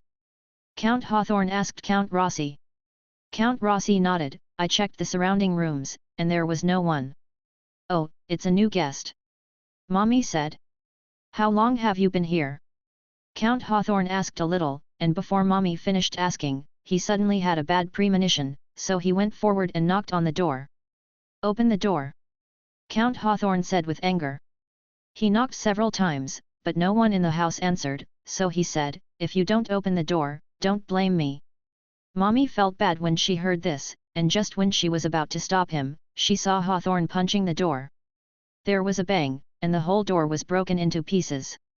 As soon as Earl Hawthorne entered with a scowl, when he saw the people inside, his scowl immediately dissipated. Ah, you, Master Tour. Then he glanced around the room and found that there was no one else. What's wrong? What do you mean by breaking my door? Jacob Tull said coldly, My lord, I heard that you are recruiting troops and annexing territory now. What's wrong? Now even my family is not spared. Earl Hawthorne waved his hands repeatedly and said, No, no, no, Master Tour, it's a misunderstanding, it's just a misunderstanding. I just didn't expect it to be you. Are you okay, Lord Marquis? He's very nice. You don't have to change the subject. What do you mean? Jacob Tull said. Oh, look at me, I'm so stupid. Earl Hawthorne glanced at the charming girls behind him and said, These, oh no, I'll treat them. Oh, Jacob Tull stood up and said with a smile, Then I would rather obey your orders than be respectful. It must be done. This is my honor. Earl Hawthorne didn't know where to put his hands. I saw Jacob Tull looking around among the group of beauties, pointing to the girl who had just been slapped and saying, It's her. Oh, Master Tull, that's the one I like. Why don't you choose another one, said Earl Hawthorne. Jacob Tull glared at him angrily, only to hear Earl Hawthorne change his words, Okay, no problem, it's her. Chapter 102. Leela. After the two counts returned to their rooms, Mommy finally breathed a sigh of relief. Fortunately, it was just a broken door. It didn't cost much to find a wizard to repair it. The most important thing was that as long as there was no movement, just don't make too much noise and disturb other guests. Jacob Tull and the young maiden changed rooms, and Daniel Hawkins sneaked into the new room while the two earls were not in the corridor. You tell me, why are you laughing? Daniel Hawkins scolded with a smile, then looked at the little girl sitting on the bed in the room and said, How about I go back now and wait for Henry to wake up? Finally, please help me take care of him. I won't disturb you too. Wait a minute, what do you mean by this? Jacob Tull said, You are so polite about what Mommy loves. You are allowed to say it, but I am not allowed to laugh. I tell you, you can't leave so easily. Damn it, do you want to have more than one person? Daniel Hawkins smiled and said, I don't play that kind of thing. Are you kidding? I also. Jacob Tur paused and said, I also feel like I belong. Oh, I understand, ha ha ha. Daniel Hawkins said. You're laughing your ass off. Jacob Tull pointed at Mei Niang and said, Then what do you think she should do? Now that we all belong together, Daniel Hawkins gestured to Mei Niang to come forward and said, Girl, why don't you go, we don't need anything. No, no, no, you two adults, please don't drive me away. Mei Niang begged. Don't worry, I'll still pay the money. Daniel Hawkins glanced at Jacob Tull and said, It's mainly him who pays. Then please don't drive me away, otherwise Mommy will still ask me to entertain other guests. When Mei Niang said this, her eyes became red with anxiety. Yeah, Daniel Hawkins nodded, this seems like something that Mommy would do. He thought for a while. Anyway, he still had a whole night, and his cousin Henry was still alive and well. Joking aside, there was no way he could really leave his brother here and run away. Thinking of this, he said to Mei Niang, Okay, you sit down first.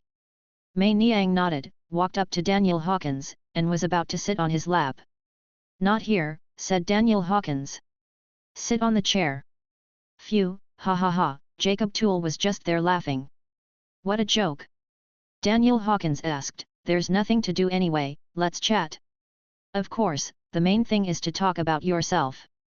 You don't need to accompany us to do other things, so just treat us as two sir, please tell me a story. Under the guidance of Daniel Hawkins, this charming girl was still coy at first, but after taking a few sips of dark beer, she began to talk about her own affairs, and the more she spoke, the more relaxed and bold she became. My name is Lila, and I have just turned 18 this year. My father originally ran a tavern.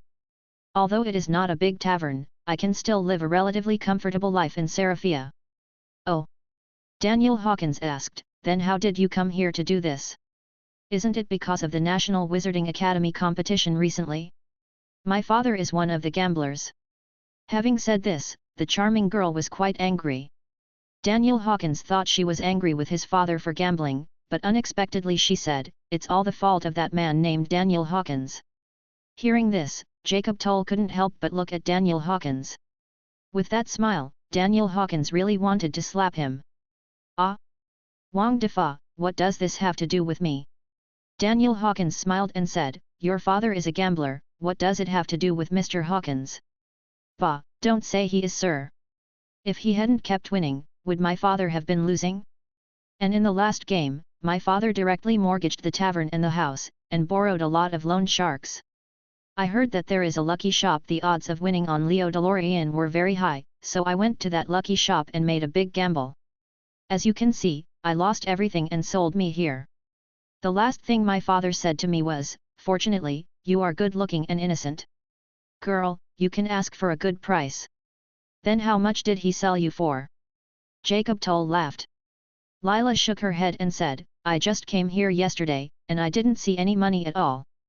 As soon as I came here, I was taught a bunch of rules and some simple teasing techniques for entertaining guests. And makeup and the like. After all, I haven't officially received guests yet. I know this day will definitely come. I just asked the ancient gods to let me at least meet someone who is good-looking and younger, like you two. But I didn't expect that. I just met that earl named Hawthorne." At this point, she stopped and couldn't help but look at the door, for fear of being overheard. "Don't worry, you're safe here. With us here, he doesn't dare to do anything to you." Daniel Hawkins thought of Lila praising them for being good-looking. Although he also knew that he was good-looking, he heard what others said. There was a different feeling of relief, so he and Jacob Toll couldn't help but feel relieved. Lila glanced at and pointed at Jacob Toll and said, "You mean that with him here, I will be safe?" After all, Lila had seen the two big men just now in Jacob Toll. He looked respectful in front of him. When Jacob Toll heard this, he laughed again. "You're laughing, are you afraid they won't hear you?" Daniel Hawkins' feeling of joy disappeared. Lila recognized Daniel Hawkins' tone. Although she had never studied, she had worked in the tavern with her father and had seen all kinds of guests, especially those who were drunk and crazy. The ability is still there. "What are you afraid of? Just listen." Jacob Toll said, "The two earls are living happily." On the contrary, Lila said to Daniel Hawkins a little anxiously, "Ah, guest, I'm sorry, I didn't mean that, I just..." Daniel Hawkins stretched out his hand to stop her and said, Okay, no need to explain, I understand, after all, I am not the son of a marquis." After listening to Daniel's words, Lila couldn't help but laugh. She had to say that she felt relaxed among these two handsome, gentlemanly adults who would never do anything obscene to her. Thinking of this, she couldn't help but shed tears after laughing. "Come. Eh? What's wrong?" Daniel Hawkins asked, "Weren't you fine just now?"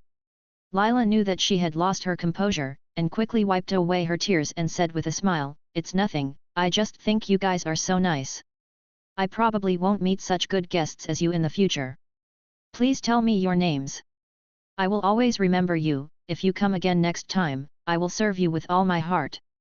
They both looked at each other, and then one of them said, "My name is Jacob Toll." "Tour?" Lila asked, "Tour's lucky shop is?" "That's right, your father's last big gamble was my lucky shop in Tours." Lila couldn't help coughing a few times, and then smiled, No, it's all my father's gambling, and it has nothing to do with the lucky shop. What about you?" "My name is Daniel Hawkins." "Ah!" Lila's eyes widened, her mouth opened roundly, and she was speechless for a moment. "That's right, it's me who makes your father lose money all the time." Daniel Hawkins raised his glass and smiled. Chapter 103 Redemption.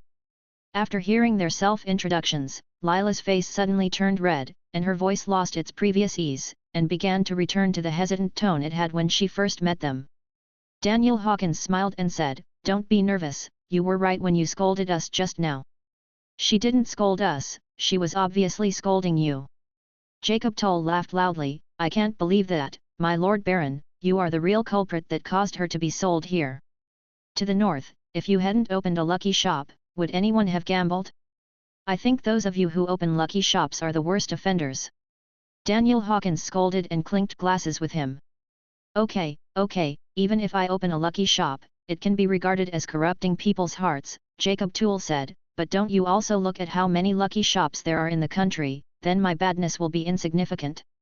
But there is only one, and then you are. I'm just so bad, right? Daniel Hawkins replied. Yes, Jacob Toll was stunned by the language of his hometown again. No, I didn't. Please don't misunderstand me, sir. Lila said quickly. No, I'm not an adult, he is. I'm just your son. Jacob Toll said. So you are my son, Daniel Hawkins said. You. Jacob Toll glared at him angrily, and Daniel Hawkins raised his scissor hands at him and said, haha, I won. Please stop arguing. Lila said, I said the wrong thing. I will ask mommy not to take your money when it gets up. No money? What will mommy do to you?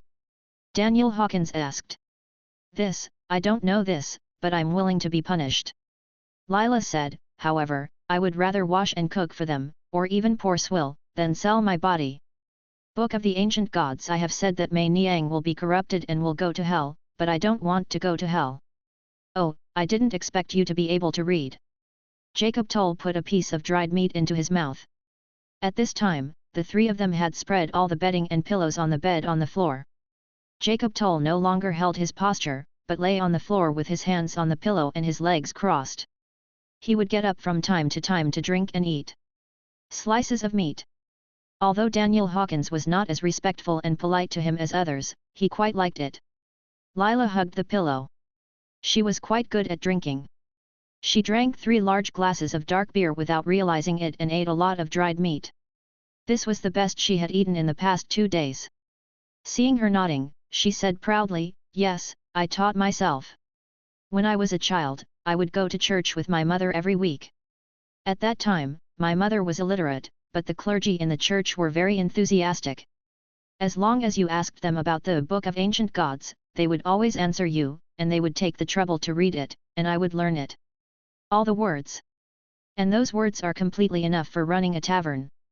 Daniel Hawkins nodded, and after listening to Lila's words, he couldn't help but start to lower his head and think. What the hell are you thinking about? Jacob Toll threw a peanut shell at him. Jacob, I was thinking, how about we ransom her? Daniel Hawkins said. When Lila heard this, she felt as if she had been struck by lightning, and her whole body froze completely. Her eyes were as big as bells, and she couldn't believe what she heard. What are you talking about? Do you really want to persuade people to behave? Jacob Toll teased, you must be drunk. No, I'm not drunk, I'm serious. And she has never really sold anything, so how can I persuade her to be a good person? She has always been a good person. Daniel Hawkins smiled, besides, she isn't it because of us that we were sold here? Of course, the real culprit is her father, but from what she said, we can't be separated from each other. Are you kidding me? I'm willing to admit defeat. No one can blame anyone. You are forcing yourself to take responsibility. Jacob Toll said, I want to redeem you, but I won't redeem you anyway. Lyra looked at Daniel Hawkins with longing in her eyes, waiting for his response. Daniel Hawkins said, Sister, I call you sister now, is it okay? You are willing to redeem me and take me out of this devil's cave. You can call me whatever you want, and you can do whatever you want me to do. Great Baron, Lila said. So, after I redeem you, are you willing to follow me all the time? Daniel Hawkins added, I am not that great. I also have selfish motives. Of course, it is not the dirty thing you think. I am willing, I am willing. Lila said urgently, and I have nowhere else to go. I am a woman with no skills and can only starve to death. If I return to my father, he will definitely die again. Sold me back. Daniel Hawkins nodded. The girl Lila in front of him was beautiful, had some experience in working in a tavern, and was literate. More importantly, he needed someone he could trust now. Anyway, now that he has a lot of money, it is not in vain to redeem the life of a woman who has not been defiled, whether it is to win people's hearts or not. Okay, just think of me as a bad person. Daniel Hawkins said, and sister, you don't have to say that you are so worthless. So, Lord Baron, you will really redeem me? Lila couldn't believe it and asked repeatedly. Daniel Hawkins nodded. Ah! Leela shouted happily, but then she felt that she was too loud and quickly covered her mouth. Don't be so careful, it's better if you shout out. If you stay quiet here all night, Mommy will think it's abnormal. Daniel Hawkins said. Jacob Toole continued to laugh on the side, and Leela blushed when she heard it. Thank the ancient gods, thank the Baron. Leela said. Jacob Toole said, why, now you only have the Baron in your eyes. Ah, thank you. Leela said while bowing to them. Okay, stop teasing her. Daniel Hawkins said, let's talk business. Business? Jacob Toole said, can we talk business in a brothel? Yes, Daniel Hawkins said to Jacob Toole, I will be responsible for redeeming her, which means I will be responsible for paying. But the specific process of redeeming her requires your help, my friend. Looking at Daniel Hawkins's expression, Jacob Toole had a bad premonition and said for a long time, can I refuse? No. Daniel Hawkins said with a smile. Chapter 104. Negotiation. As soon as noon passed the next day, Mommy knocked softly on the door of Jacob Toole's room. Master Toole, it's time. Just listen to Jacob Toole's lazy voice in the room, here it comes. After a while, Jacob Toole opened the door, disheveled and smelling of alcohol. Mommy poked her head into the room while laughing, and saw Lila sleeping soundly on the bed with her bare shoulders exposed and covered with a quilt. Mommy asked, I wonder how she served last night. Humph, you're clumsy and you're still drunk. I'll do the rest by myself. Look, I'm still drunk. Jacob Toole complained while arranging his clothes. Oh, this is not good. I will punish her severely. After saying that, Mommy stepped forward and was about to pull Lila up from the bed. When Jacob Toole saw this, he quickly stopped Mommy and said, forget it, I was the one who got her drunk. To be honest, this girl is pretty good and moist. Speaking of this, he complained in his heart that this was the hometown dialect taught to him by Daniel Hawkins. It was very vulgar and obscene, but it felt very appropriate. But no matter what, as the eldest young master of Tour, it was really beneath his status to say such words. Daniel Hawkins will definitely not be let go when the time comes. As long as the young master likes it, as long as you like it. Mommy said while rubbing her hands. When Jacob Toole saw this, he sat on the chair and said, I like this girl very much. Then he motioned for Mommy to sit down too. It's good if you like it. If the young master comes in the future, ask an errand boy in advance and I'll keep it for you. Mommy said after sitting down and looking at Jacob Toole's money bag. What if you can't keep it? Jacob Toole asked. How could it be? Your family is a marquis. Unless, another marquis or a duke comes. However, the duke has not been to my store yet. Even if he comes, he may not specify that he wants her, so yeah, just let it go. Mommy said as she took out the bill and handed it to him. Jacob Toole took a look and said, I can understand that the two Henry Chos are more expensive, but Lila is also so expensive. Isn't she a newcomer? Oh, master, you said you don't know that although Lila is a newcomer, it is also her first time, and the first time is very expensive. Mommy said, otherwise, why would Earl Hawthorne want her? But I also want to ask, besides the friend downstairs, I remember you have another friend, where is he? Jacob Toole put down the bill and said, he has gone back a long time ago. Okay, the bill is fine. When Mommy heard this, her eyes immediately narrowed with laughter, and she nodded, as expected of a lucky shop owner, she is very careful about numbers. Mommy, let me say it again, I like this girl and I want her to serve me forever. Jacob Toole said, I want to buy her. Ah? Is this? Mommy's face showed a look of embarrassment. Jacob Toole said calmly, Mommy, please make a price. This is not a question of whether to raise a price or not. I have always opened a store without selling anything. Mommy said, it should be said that I sell myself but not my people. Don't be ridiculous, Mommy, everything has a price. Before Mommy could answer, Jacob Toole immediately stretched out his index finger and said, 100 gold coins. Oh, master, I told you it's not about money. Mommy said, as you know, there are foreign enemies in the north. The Duke of the North has recruited a group of women from my place to appease the soldiers. I am here now. There are also insufficient manpower. When Jacob Toll heard this, he nodded and said, yeah, that makes sense, then 400. What? Mommy's face showed an imperceptible joy. What did you say? Just listen to Jacob Toll smiling at Mommy, you just heard it, I won't say the same thing a second time. Mommy said, oh, and Lila is still so young, and I already have a group of maidens who are getting older. I still need to train Lila well. 600 gold sprinkles. Jacob Toll stood up and walked around the table as he spoke. No, Mommy said happily, no, why are you like this? The charming girls in my shop all call me Mommy, and I treat them as my own daughters. Although blood is not thicker than water, but they all have feelings. 1000. Jacob Toll put his hand on Mommy's shoulder and said, 1000 gold, this is the most. Master Tour. Mommy shouted directly. It has to be said that 1000 gold coins is already far more than the price of buying Lila, and even if Lila serves customers for 10 years, she may not be able to earn 1000 gold coins. Woolen cloth. Also include cosmetics, clothes, and various training costs. When Jacob Toll saw Mommy smiling like that, he thought she had agreed, but unexpectedly Mommy wanted to raise the price. Daniel, you are a slippery man, you have hit the target again, you must have been in a lot of custom shops in the past. Just listen to Mommy say, no, this, emotional things are difficult to let go of. At this time, Jacob Toll followed the instructions Daniel Hawkins gave him in advance, put away the soft voice just now, and said expressionlessly and coldly, 800. What? Mommy was stunned for a moment, as if she heard wrongly. Master Tour, are you kidding me? 600. Master Tour's face was expressionless, his eyes full of oppression. No, you know that a girl like Leela is considered top-notch here. Mommy said anxiously. 200.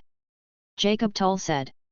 Master Toll, you just deducted 200 and 200, why did you deduct 400 all of a sudden? Mommy said. 100. Jacob Toll turned away and looked out the window. Didn't we agree on 1000? Mommy was shocked and stood up directly. Leela turned away and squeezed the quilt nervously. Jacob Toll turned around and smiled, Mommy, if you give me 1000 gold, you will have to give up your feelings. Oh, actually, I have only known this girl Leela for 2 days, and it is not as hard to give up as I imagined. Okay, 1000 is 1000. Mommy said. When Leela heard this, she covered her face in the quilt and suppressed her joy. Jacob Toll picked up the bill on the table and said, then this thing. Forget this, just treat it as a discount. It's my treat. Mommy was very generous this time. After Mommy received the money, she handed Layla's contract to Jacob Toll and said, congratulations, my young master. After Mommy left, Daniel Hawkins came out of the closet and said, oh my god, I'm dying of suffocation. Jacob, I didn't expect you to learn so quickly. It's much better than I thought. Then he imitated Mommy's tone and said to Jacob Toll, congratulations, my young master, 1000 gold can't buy the love of your heart, ha ha ha. At this time, Leela covered her upper body with a quilt, sat up, and looked at Mr. Hawkins with tears in her eyes. Leela, put on your clothes first. Daniel Hawkins said. Chapter 105. Neighborhood. Daniel Hawkins made sure that Count Hawthorne and Count Rossi were still working overtime before going downstairs with them to wait for Henry. They waited for a long time before they saw 2 women helping Henry out.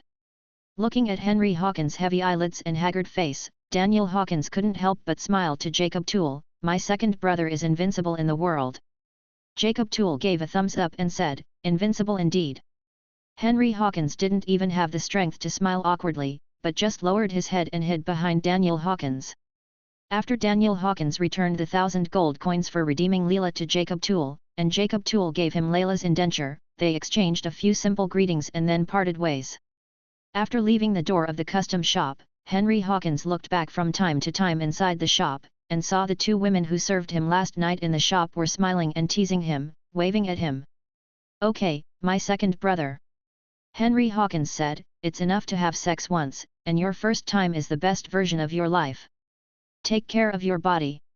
There are only cows that die of exhaustion, but no land that is damaged by plowing. When Leela heard this, she burst out laughing and said, "The Baron's words are really interesting." Henry Hawkins realized that there was a woman among them, and couldn't help asking, "You are?" Before Leela could speak, Daniel Hawkins said, "Her name is Leela, and I redeemed her." Henry Hawkins seemed to have caught his brother's sore spot, so he also laughed, "My eldest brother is also invincible. He not only visits custom shops, but also brings the girls in the shops home." When Leela heard this, her face turned red and she lowered her head in embarrassment. Daniel Hawkins patted his cousin on the back of his head and said, "Of course I am invincible. I just won the championship. Otherwise, you would have been so happy last night. Let me tell you, Leela is not a woman, but a girl. Do you understand?" "I understand," Henry Hawkins said, touching the back of his head. "I am a good man. My body is not corrupted and my soul is purer than yours." Daniel Hawkins glared at him, then took out the indenture and spread it on his palm. In an instant, a ball of fire came out of his palm and burned it. "Ah, Baron, my master, what are you doing?"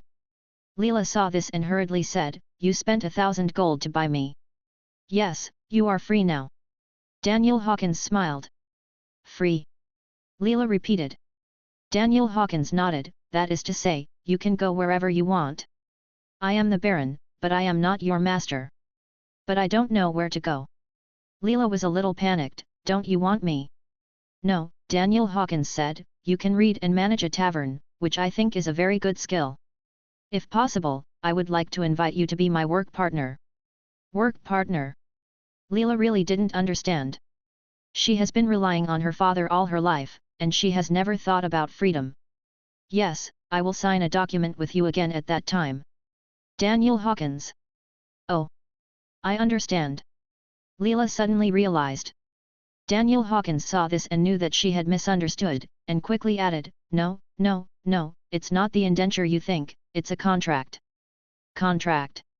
Leela said, "What is this?" "Yes, brother, what is a contract?" "I haven't heard of it either." Henry Hawkins also asked. Daniel Hawkins scratched his head and said, "Oh, you won't understand what I'm telling you now, but you will understand it later. So, Leela, are you willing to be my work partner?" "Yes, yes. Lord Baron, I'll go wherever you go, as long as you don't leave me behind," Leela said. Daniel Hawkins saw Layla's expression and knew that she still didn't understand and still regarded herself as his appendage. Alas, he didn't know whether it was pitiful or ridiculous, but he didn't ask Leela and Henry to understand all at once, so he could only say, "Don't worry, I won't leave you behind." Just as Daniel Hawkins was holding their wrists and preparing to teleport, Henry Hawkins suddenly said, "Hey, wait, brother, you just used the fire element, you know 2 elements." "Hi, you only realized it now, your reaction is too slow, it seems that those 2 women made your brain a mess last night." As soon as Daniel Hawkins finished speaking, they disappeared in front of the custom shop. The slums of the entire Morningside town gathered around the Hawkins family. Some of them sent beer, eggs, and cheese, and even a few relatively wealthy families pooled their money to buy a big ham and sent it to the Hawkins family. Now they are the real Hawkins family. There are slums in every place, but the slums are divided into different levels, just like the slums in Seraphia and the slums in Morningside town are not of the same level. Therefore, they can send expensive big hams, which is enough to show their sincerity. Therefore, it is completely unexpected that a baron has emerged from the slums of Morningside town. Daniel Hawkins's achievements have also given hope to these poor second generations who are fortunate enough to become wizards. In addition to sending gifts to the Hawkins family today, the people in the slums also want to see Baron Daniel Hawkins, the champion of the national competition, with their own eyes. The 4 members of the Hawkins family were busy greeting the neighbors, and Emma and Susan were too busy just to pour a beer for each of them. William kept striking matches and lighting cigarettes for the neighbors, while Rob held a wine glass and accepted their congratulations and toasts. Just saying the word thank you made his mouth dry. It seems that this Daniel Hawkins was not raised in vain, Rob Hawkins thought, but the more prosperous Daniel is and the better his grades are, the more he regrets that he had such a bad attitude towards his son before. Alas, he would have had a better attitude towards Daniel. "Rob, when will the Baron come back?" an older man asked. "I don't know either. Rob shouted at the top of his voice, "Hey, Susan, didn't you say they came back today?" Henry said this in his letter. "Even today, I don't know why it took so long. Aren't there wizards capable of teleportation? Last time Daniel, no, the Baron just took my son away with a hiss." "You heard it," Rob said with a smile to the elder, "I said I would come back today, but it doesn't necessarily mean when." At this time, a young wizard in the crowd shouted, "Back, back!" They followed the young wizard's direction and saw Daniel Hawkins appearing in the alley. "What's going on? There are so many people." Daniel Hawkins walked up and frowned and said unhappily, "I originally teleported to the door of my house, but now there are so many people interfering with me, and I have to bring 2 people with me. Come back." "Hey, Henry, don't worry about the other moves, just learn the teleportation technique first." Daniel Hawkins looked at the group of people and complained, "What are you doing in my house? I can only be located in the town square. It's a long way back from there." Chapter 106. Cave Master. Listening to his son's complaints, Rob Hawkins quickly stepped forward and tugged on his robe and said, "Daniel, my son, they are giving you gifts to congratulate you." When Daniel Hawkins heard this, he quickly wiped away his previous complaints and immediately said with a smile on his face, "Oh, look at you, you are so polite." The old man standing in front turned around, made a gesture to everyone, then turned around again, saluted Daniel Hawkins with a smile, stood up and said, "Lord Baron." Although he was in a slum, Daniel Hawkins was still shocked by this scene and was a little overwhelmed, especially the old man in front of him. An old man saluted him, which he was not used to. David was called out of the room by Emma, and Henry had already been pulled to his side by Susan. He turned around and looked at his father, only to see his family standing in front of him, saluting him, and Rob Hawkins took the lead. He spoke respectfully, "Lord Baron." The only person who did not salute was Lila, who was standing behind him. After he glanced at Lila, Lila hurriedly walked to him and saluted. Watching them salute and not get up for a long time, Daniel Hawkins subconsciously said, "Flat body." As soon as he said it, he felt something was wrong, and everyone also felt something was wrong. It was not the word, but the meaning was similar, so they did this. Then he straightened his back. At this time, some wizards came out and said to Daniel Hawkins, "Lord Baron, we are the slum students of the Wizarding Academy as you call them." Daniel Hawkins looked at their familiar looks, nodded and smiled, "I know." Then the group of wizard students laughed too, talking about the conflict between the slum students and the aristocratic students during his Seraphia games, and also talked about the sonnets of Luca Rossi. Daniel Hawkins laughed while listening, and everyone laughed too, and then the wizard student suddenly said, "My lord, Baron, you are no longer a commoner, you are already a noble." Seeing the complicated expressions of happiness and loneliness among these wizard students, he suddenly said, "I, Hawkins, will not betray my class."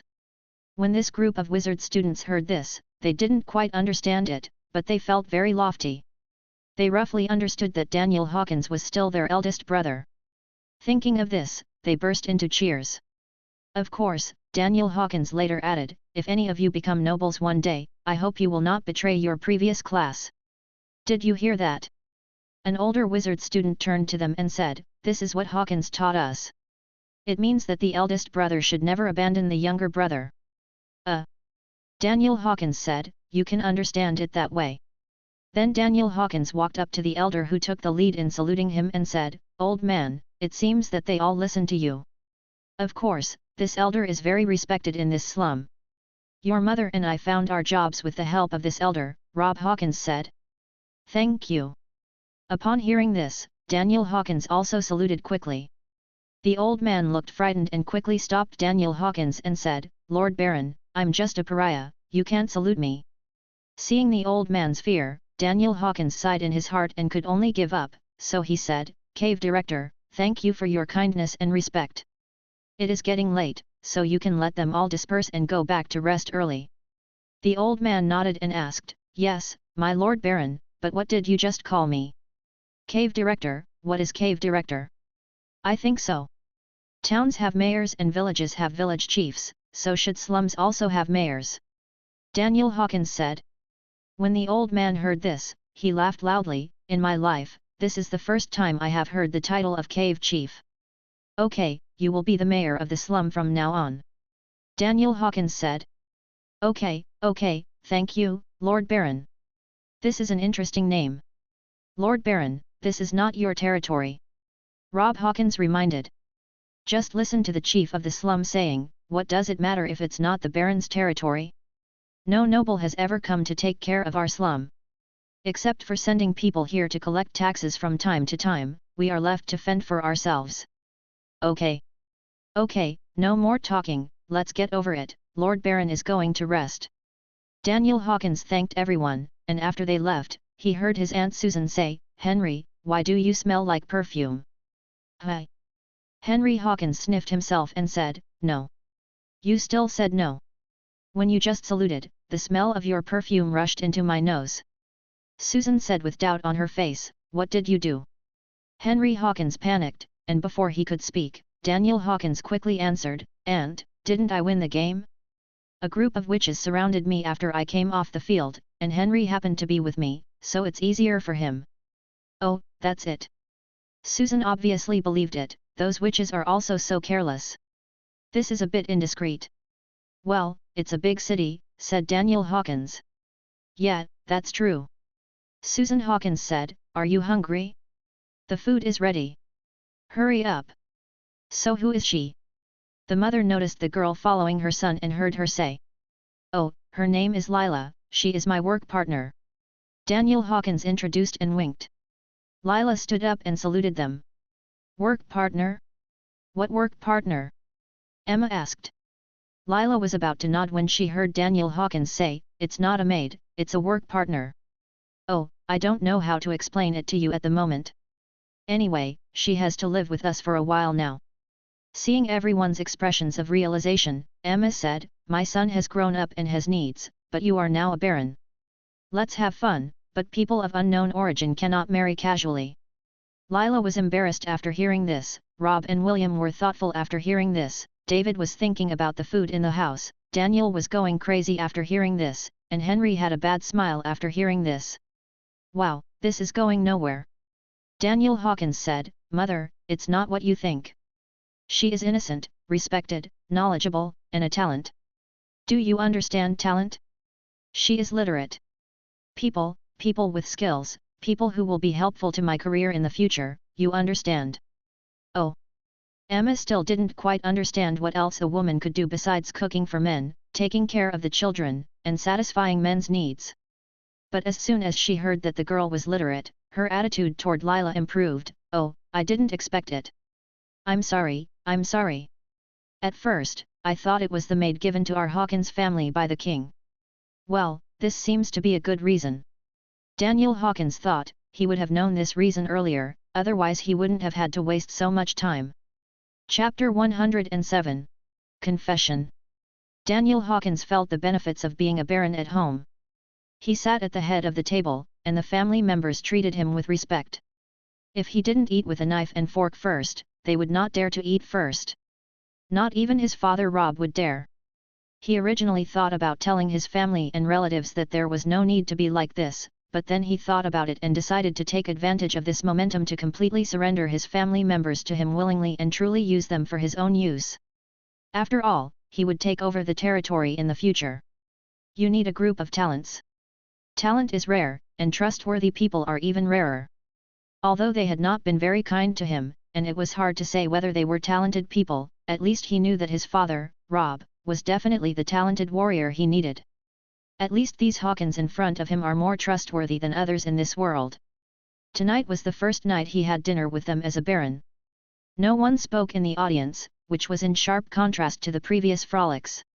He thought, maybe this was a good thing, indicating that they all had the desire to surrender to the baron. Authority.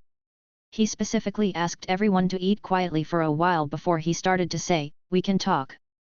After listening to what her nephew Daniel said, Susan immediately smiled and asked weakly, Henry, please share your recent experience with the Baron in Seraphia. Thanks to the Baron, Seraphia and I will Dad has never been there. When Henry heard this, he quickly looked at the Baron and saw Daniel pretending not to hear anything, just lowering his head and cutting ham while suppressing a smile. Henry didn't know if his brain was really what Daniel said. His brain was completely drained by those two beauties. Now faced with his mother's problem, he couldn't say anything at all. He wanted to lie, but the tavern, lucky shop, custom shop, and those two beauties now completely occupied his mind, and cold sweat flowed from his forehead. Lucky. It's hard work. It's hard for Henry to be my assistant, Daniel said after seeing that Henry was almost done. He has to do my laundry, carry my luggage, and serve food. Hey, Susan said, what's the hard work? It's an honor to serve the Baron. Henry breathed a sigh of relief and took a sip of beer to ease his mind. At this time, I heard my father Robert frowning, his eyes red, and said weakly, Lord Baron, I want to tell you something from the bottom of my heart. Daniel Hawkins looked at his father, who looked abnormal, without any momentum, even a little hunched over, and wilted, and was quite surprised. You tell me. During your competition, I confessed my past sins in church. I was so bad and unreasonable to you in the past. I hope you. Daniel Hawkins stretched out his hand to interrupt him. Okay, no need to say anything, I understand. Please let me confess to you. Rob Hawkins was a little anxious. Everyone looked at Rob Hawkins's attitude. Except for Emma, they were all surprised. Is this still the bad-tempered Rob Hawkins before? No need. Daniel Hawkins continued to enjoy his dinner expressionlessly. Ah, Lord Baron, won't you forgive me? Said Rob Hawkins. I saw Daniel Hawkins chewing delicious ham, looking at him and saying casually, forgive you? Repentance is not through words. After all, I am not an ancient god. Rob Hawkins didn't know what to say. At the same time, they were also thinking that it was over. The Baron did not forgive him. It seemed that he was going to abandon them. Even if he did not abandon them today, he would abandon them in the future. Thinking of this, the members of Hawkins all became quiet. The plates in their hands were no longer fragrant. They didn't dare to breathe. They all looked at the Baron, who was enjoying the dinner. Daniel Hawkins looked at their reactions and thought to himself, the first day of being a Baron seems to be working well, so let's use you to practice. He said coldly. Rob Hawkins, you kneel down. Hiss, everyone took a breath of cold air. It's coming, it seems that the punishment is coming.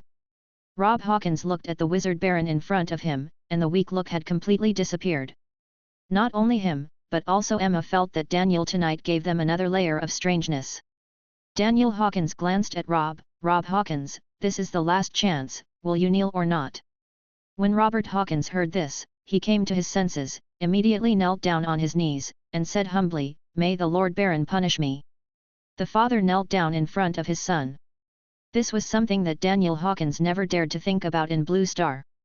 He just heard him say to Rob, kneel down on one knee, I didn't let you kneel down. Rob Hawkins was stunned for a moment, but he did as he was told. I saw Daniel Hawkins put down the tableware, walked up to him, took out a scroll that had been prepared from his arms and handed it to him with both hands. Rob Hawkins, I will make you my knight now, and you will assist me in the future. Are you willing to protect the territory? Ah! All the Hawkins family made a sound of surprise. Rob Hawkins didn't expect this to happen. His eyes were red, he lowered his head and choked, I do. Think carefully, I don't have a fief to give you now, and I don't have money to give you. Daniel Hawkins said this, glanced at Henry, and saw Henry giving him a wink, indicating that everything was okay. After all, Henry was the only one in the audience who knew how much money he had. At this time, Rob Hawkins straightened his back, his eyes were bright, and his voice was loud and firm, I swear in the name of the ancient gods that I am willing to accept this honor and defend the orders of Baron Hawkins to the death. Daniel Hawkins nodded, and as the scroll was handed over, Emma on the side was already crying. Daniel Hawkins raised his glass and said, congratulations to Knight Hawkins. Everyone raised their glasses and shouted, congratulations to Knight Hawkins. Seeing that the atmosphere was somewhat relaxed, Rob Hawkins said, Baron, I was so afraid that you would abandon the Hawkins surname just now. Daniel Hawkins shrugged and smiled, anyway, I don't have any other surnames to use, and I've been saying the Hawkins surname for so long, I'm used to it. Everyone laughed, only Emma Hawkins was in a complicated mood, happy and depressed. There is no need to say happy things, she was depressed because she knew that her son Daniel was really far away from her. That night, two nobles emerged from the slums of Dawn Town. As they drank more and more wine, everyone became more relaxed, and the voices and laughter became louder. By the way, Baron, where is the fiefdom granted to you by the king? Robert Hawkins asked. It's your former land, the West District of Songhay Town. Daniel Hawkins said with a smile, don't lose it this time. Chapter 108. Academy Awards Ceremony. Originally, Daniel wanted to go directly to the Wizard Bank the next day, but that night a purple-robed wizard came to the slums to inform him that he had to go back to the academy the next day. Daniel Hawkins said that he didn't want to go, and the purple-robed wizard was a little anxious after hearing this. This involves your honor, Lord Baron. Moreover, strictly speaking, Lord Baron, you haven't graduated yet. I advise you to go, Lord Baron, otherwise it will be difficult for me to do it. Daniel Hawkins nodded expressionlessly and said, I know. In fact, think about it, it's true. After winning the game, it has been almost a week, and I haven't returned to the Dawn Wizard Academy. Daniel Hawkins thought that the reason he didn't want to go was that the Wizard Academy, especially the Dawn Wizard Academy, no longer had anything that could attract him. According to his current magic level, he can completely beat most blue-robed wizards, even those from famous schools. Thinking of the famous school students he fought, it was just like that. Anyway, all the freebies were freebies. He also knew that there must be more powerful teachers among the teachers. Even the magic value of Pius XVI he had seen before was not simple. But so what? There must be a reason for fighting. He couldn't just run to the Pope and say, come on, let's fight. Maybe he was carried away by a group of knights before he even got to the Pope. Similarly, the teachers of the Wizard Academy were probably the same.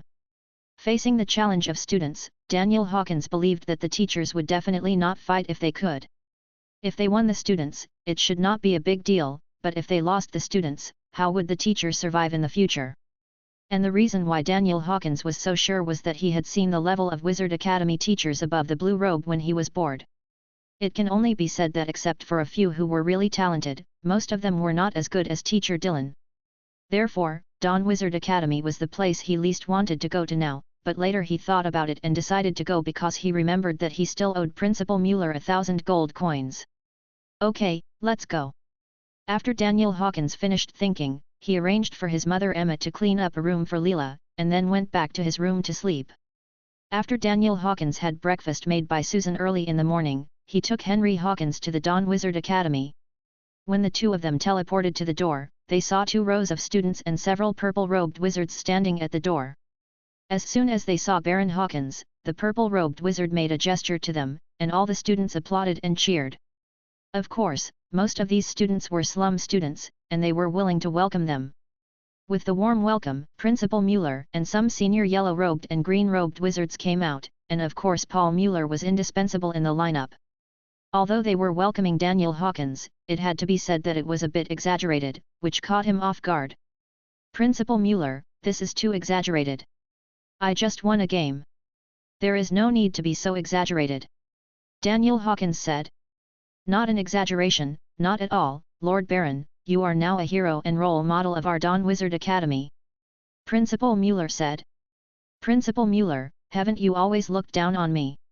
Daniel Hawkins said sarcastically. Oh, misunderstanding, all misunderstanding. Principal Mueller said, and it's a beautiful misunderstanding. Beautiful misunderstanding. Daniel Hawkins really wanted to hear what this old Biden would say, tell me. Without this misunderstanding, Lord Baron, you wouldn't have worked so hard to participate in the competition, play your potential talent, and win the championship, and there would be no title and fiefdom. Principal Mueller said. Damn, this old guy is so shameless at his age. Daniel Hawkins sneered and said, speaking of this, I have to thank you. Oh, you can't say that. It's all the blessing of the ancient gods. All the glory belongs to the ancient gods. Principal Mueller said while pulling Daniel Hawkins' elbow, come on, let's go in and talk. We will also present you with the award in front of all the teachers and students. Daniel Hawkins found that this was the most honorable award awarded by the Morning Light Wizard Academy since its establishment, the Morning Light Award. This name is so tacky to Daniel Hawkins that he feels like he has returned to the Blue Star.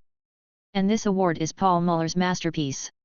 In fact, from the moment Daniel Hawkins defeated Mario Hawthorne, he had designed this award in his mind, not to mention winning the championship. Principal Mueller agreed with the design of this award. Anyway, there is no support from the Hawthorne family, which means that the other 3 families will naturally not support it. So the Muller brothers thought, since that's the case, it's better to rely on themselves. Now, the national championship has been given to them. They must make good use of it. This can greatly improve the reputation of the Dawn Wizard Academy. Since they want to use it, they must give Baron Hawkins enough sincerity. Today's award ceremony is one of the sincerity. As for what sincerity will be in the future, they have no inspiration yet, but at least Principal Mueller has all the teachers and students, even the orange-robed and yellow-robed wizards who are on a mission, come. No one is absent. Principal Mueller even threatened, anyone who dares to be absent today will be expelled for any reason. So, they all teleported back today. Facing Principal Mueller's speech, Daniel Hawkins yawned and stood up to leave. Baron, where are you going? Principal Mueller said with a smile, Baron, where are you going? This is your award ceremony. You also know that I am Baron. I am very busy. I don't want to listen to your long and boring speech. Just give my award to my brother and let him take it home after school. Daniel Hawkins said and was about to leave. After hearing what Daniel Hawkins said, Principal Mueller's eyes twitched, but soon smiled again, then Baron, please come up and say a few words. I'm not like you. I have nothing to say. Daniel Hawkins said. It's okay to come up and cheer up your classmates. Many classmates regard you as a role model. Principal Mueller continued to persuade. When Daniel Hawkins heard it, he looked at the civilian classmates who had always supported him, and thought about it, so he went on stage. Under the gaze of everyone, he really didn't know what to say. Thank the ancient gods? Thank the king? Or thank Principal Mueller? Humph, wishful thinking. Daniel Hawkins glanced at Principal Mueller and suddenly thought of something, so he took out a bag of money from his pocket and threw it to Principal Mueller standing next to him. Principal Mueller didn't react and didn't catch it. The bag of money fell to the ground and many golden coins were scattered. Everyone couldn't help but stand up, stretching their necks to look at the gold coins, and occasionally making wow sounds. Daniel Hawkins said, remember this, the Hawkins family must pay their debts. Chapter 109. Black Bear is depressed. Among all the teachers who requested to attend Baron Hawkins' award ceremony, only Mr. Black Bear was not requested, which meant that he was not notified or invited. Since Daniel Hawkins had won 1,000 gold coins from him, he had been warned that he was not allowed to do business with slum students. Black Bear originally wanted to take advantage of Daniel Hawkins' language loophole. Since he couldn't do business in the slums, he would do business with civilian students. So in the national wizarding competition, he redesigned the relatively safe odds. He originally wanted to rely on hopefully this competition can at least make some money. It's just that whether they are civilian students or slum students, they are all very united, especially the more upset Daniel Hawkins wins, the more united this group of students becomes, and they no longer place bets. Then the only customers for Mr. Black Bear are the aristocratic students. Not to mention, although the aristocratic students have money in their pockets, after Daniel Hawkins unexpectedly won, they are even less willing to place bets, or they dare not the bet was placed. Because they always buy Daniel's opponent to win, the final result is that these aristocratic students lose everything, but they don't want to buy Daniel Hawkins to win, so they simply don't buy anything and just become a stable group of people. In the end, he had to split the side money he earned with Paul Muller 30/70, leaving him with very little left. With the end of the national wizarding competition, Teacher Black Bear's opportunity to make a profit also ended. The entire alchemy department was depleted, and he was left alone to guard this forgotten place in the academy. His only income is that meager salary and selling some magic life potions with very low profits. As for these potions, although he made them, the college required him to sell them to the teachers and students at the cost price so that they could be used as supplies during missions. This is one of the reasons why the academy invited Black Bear. He thought about secretly taking it out and selling it to people outside the academy, but this was expressly prohibited by the academy, and if he was discovered, he would be expelled. Moreover, even if he sells it, he can't sell it to the alchemy shop. They are legal and compliant. Besides, these mass-produced magic life potions are not much more expensive no matter how expensive they are. What's more, in peaceful times, the demand is still so low. After all, who the hell would drink magic potion as beer? Teacher Black Bear looked at the various exotic herbs and flower branches planted on his ground.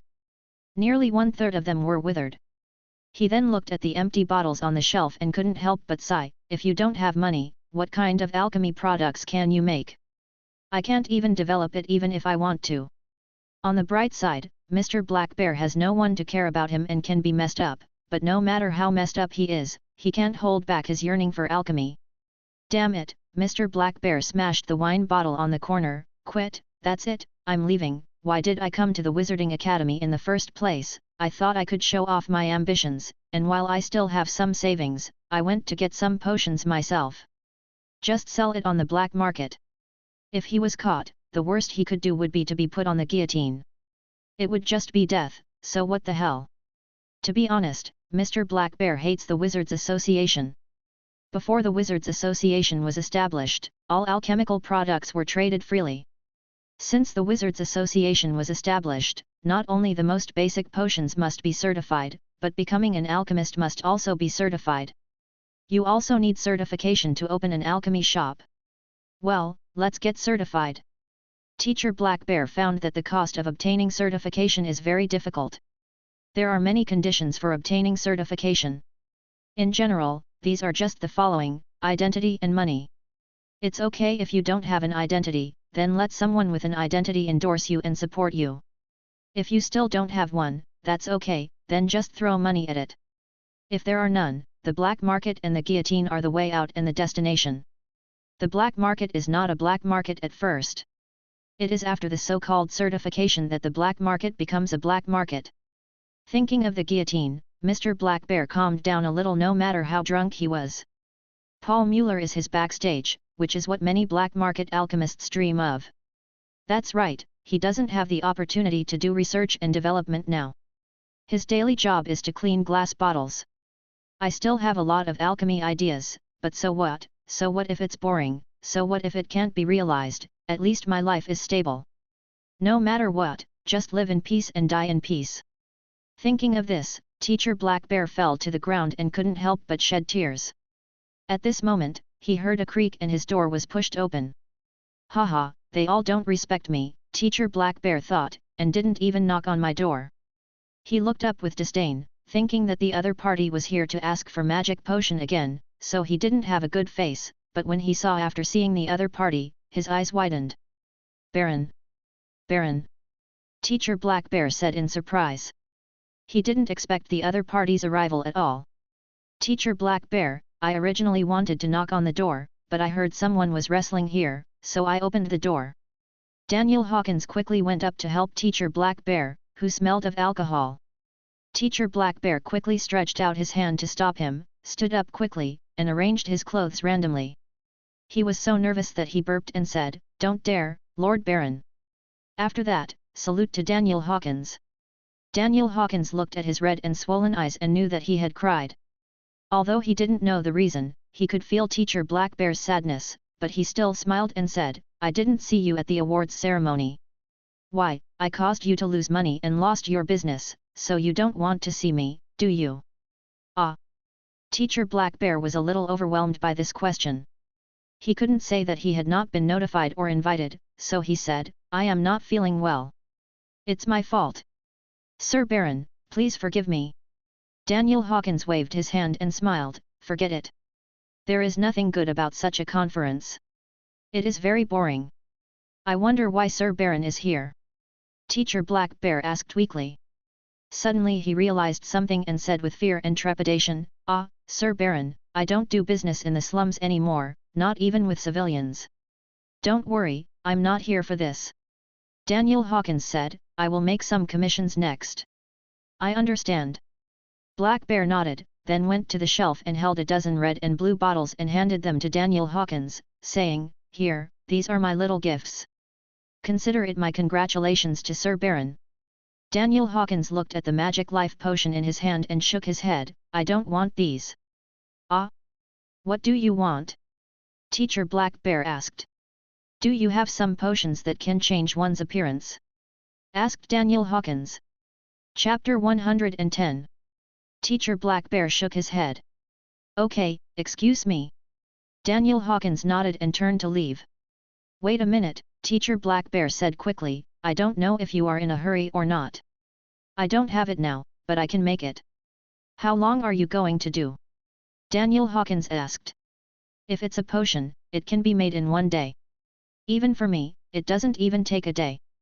Teacher Black Bear said, if it's a magic weapon, it may take a little longer.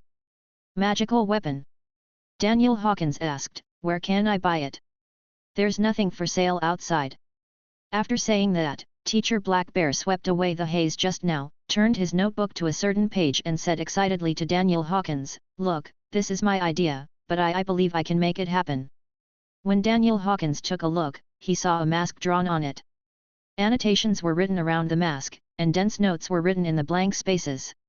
Daniel could not understand it at all. Teacher Black Bear looked at Daniel with a curious look on his face, and said with a sense of accomplishment, if this mask is made, you won't have to drink potions. The potions now popular on the market are not only very expensive, but also have long-lasting effects. It's short, and it's easy to be seen through by senior wizards. What you mean is that if this mask is made, the shortcomings of the medicine you just mentioned will disappear. Daniel Hawkins said. That's for sure. Teacher Black Bear said confidently. Then why don't you do it? Daniel Hawkins said, this is a good thing. It's not that easy. The first problem is money, and it requires a lot of money. When Teacher Black Bear said this, his eyes dimmed again, and the hope that had been raised disappeared again, because he did not think that the Baron in front of him could afford so much. Money comes out, even if there is money, no one is willing to spend so much money to make such a mask. How much does that cost? Daniel Hawkins asked. Teacher Black Bear, who had lost hope, closed his notebook and said in frustration, Baron, I'm not exaggerating. Let me tell you this. It is conservatively estimated to cost 100,000 gold. How much? Daniel Hawkins was indeed a little surprised. You heard it right, it is indeed 100,000 gold. Teacher Black Bear put down the notebook and said, please forgive me, Lord Baron, I am indeed feeling a little unwell today. If there is nothing wrong, I want to take a rest. After he finished, he sat on the chair, held his head with one hand, and began to close his eyes and meditate. Teacher Black Bear, if you can really make this mask, I am willing to pay for it. Daniel Hawkins said. What? Teacher Black Bear straightened his body. Teacher Black Bear, you heard me right, I am willing to pay as long as you can make it. I can give you the money today, but I have to go to the bank. If you can, please give me a magic pouch. Said Daniel Hawkins. This. Teacher Black Bear couldn't believe his ears and looked at the serious-looking Baron. Could his dream really be realized? He stood up and said with a trembling voice, Baron, are you seriously? Does it seem like you are joking? Could it be that you look too young? After Daniel Hawkins thought for a while, in order to convince the other party that he was serious, he imitated their words and said, I swear in the name of the ancient gods that I am serious. This time it is okay. Oh my God, the Baron has sworn in the name of the ancient god. Why doesn't he believe it? However, he was excited. Teacher Black Bear still said, Lord Baron, thank you for your trust, but I still have to talk to you about some things.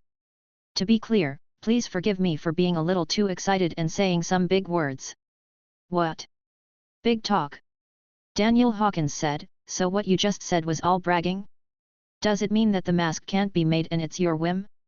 You're in the north, you make my blood boil. No, Lord Baron, please calm down. Teacher Black Bear said, masks can be made, but it may cost far more than 100,000. When Daniel Hawkins heard this, he originally wanted to scold her, but he observed Teacher Black Bear's expression, and it was completely different from the arrogant look he had when he first placed bets with him.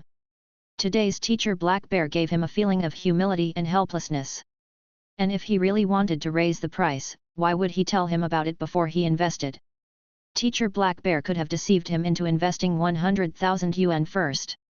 In the future, he would use the cost of silence to slowly cut his wallet, so he motioned to Mr. Black Bear to continue talking. 100,000 gold is just a very conservative estimate.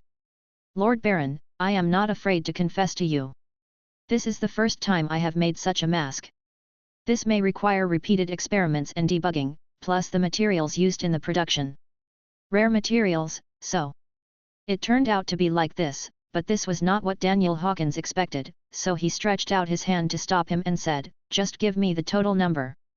Just tell me, including the unexpected factors you just mentioned, how much can it cost in total?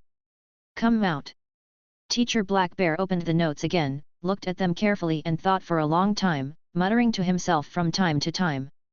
After a long time, he looked at Daniel and said, 300,000 gold sprinkles, 300,000 gold sprinkles can be made. How long? Daniel Hawkins asked. 1 month. Teacher Black Bear said. Daniel Hawkins shook his head. When Teacher Black Bear saw him shaking his head, he thought, this amount really scared him. He should have reported a lower amount earlier. Who knew that Daniel Hawkins said, it's too long. Can it be faster? Then. 20 days. Teacher Black Bear said. Daniel Hawkins still shook his head, can a week be okay? This. Teacher Black Bear looked embarrassed. Daniel Hawkins said, if possible, I can give you the money today. Okay. Teacher Black Bear gritted his teeth. Facing his dream, he had to fight for his life, but Baron, can you give me the money as soon as possible, and then count the first day tomorrow? Daniel Hawkins smiled and said, okay.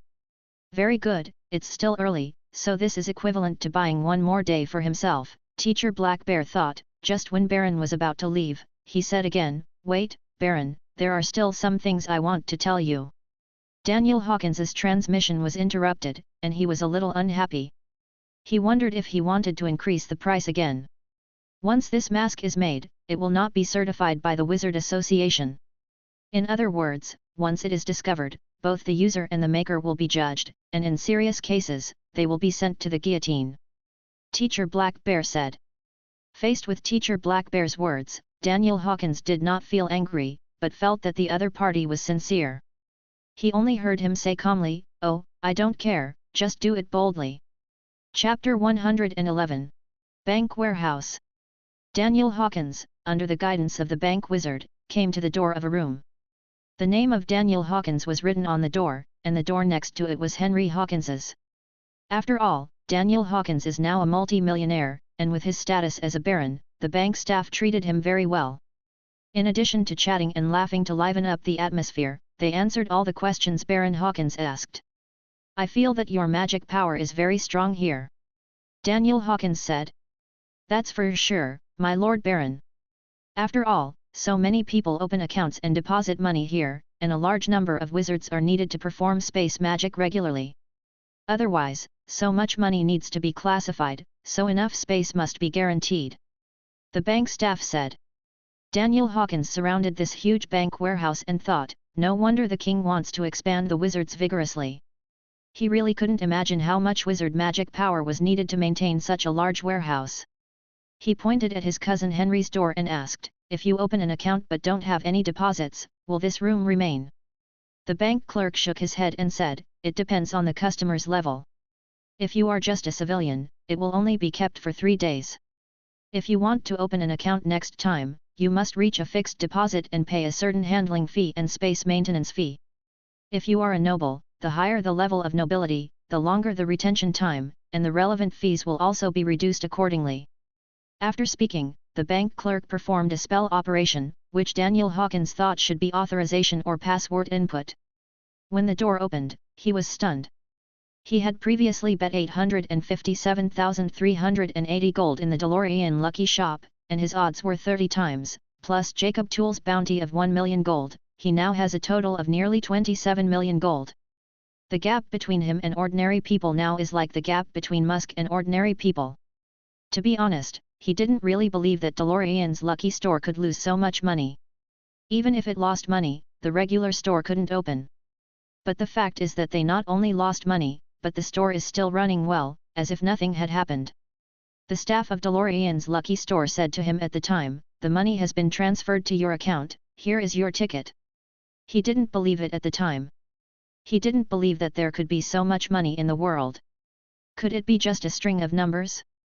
That's why he insisted on coming to see if the bank could really give him 27 million gold.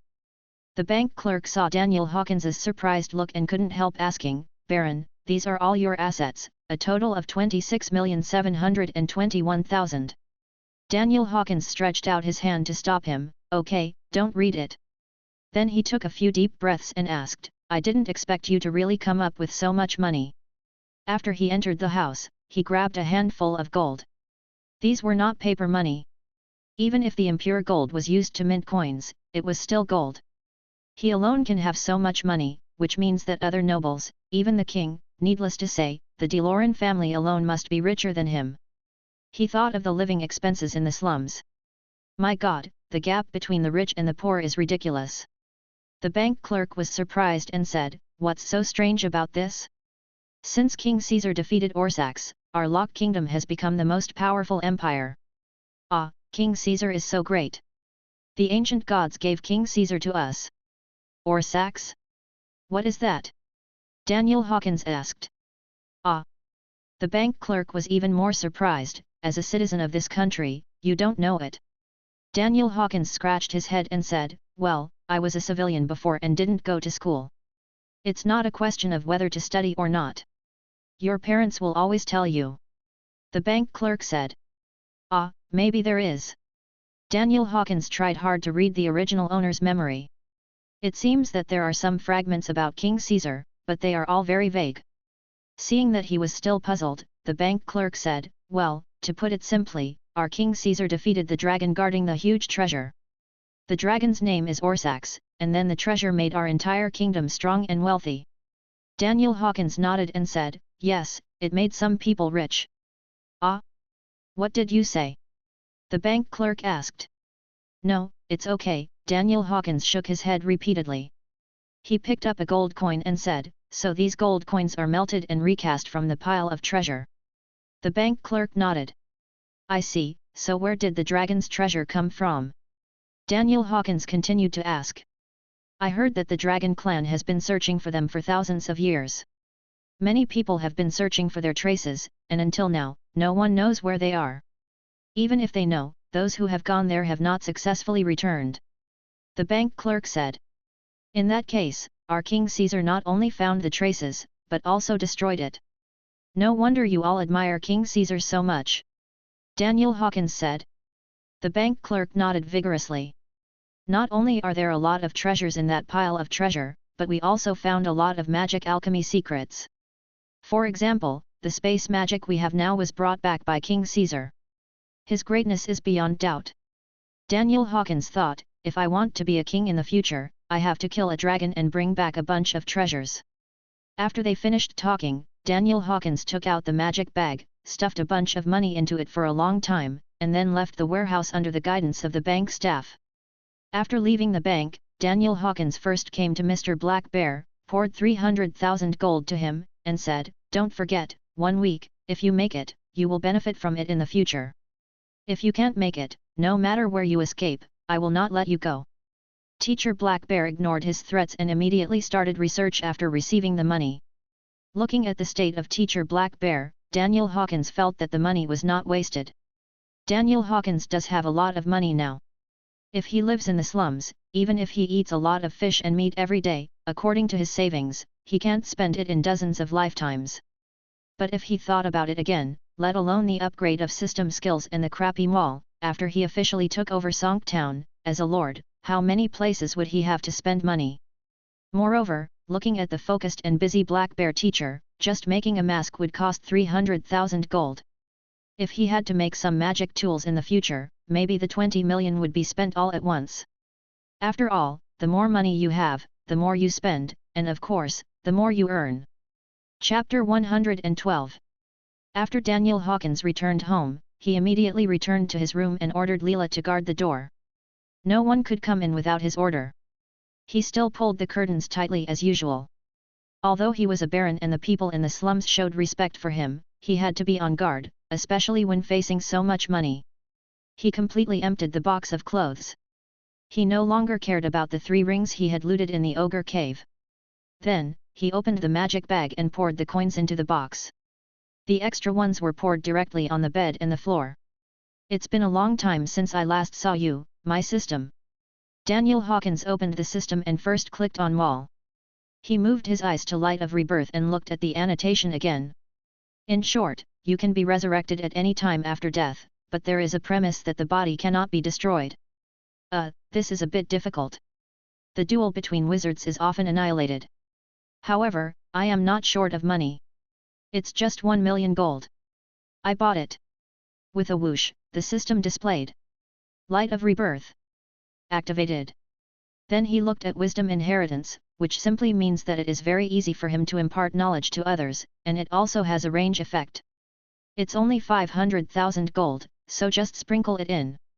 Although he can't use it for the time being, he still bought it. Wisdom Inheritance. Activated. Another area of money in the house disappeared out of thin air. Hey, do you want to experience the effect of One Punch Man? He directly upgraded all his skills to level 10. He counted the upgradable skills.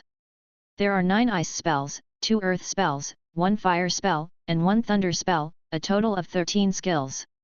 From level 5 to level 10, one skill costs 200 gold, and a total of 2,600 gold will be spent. Oh, it's just a sprinkle of water again.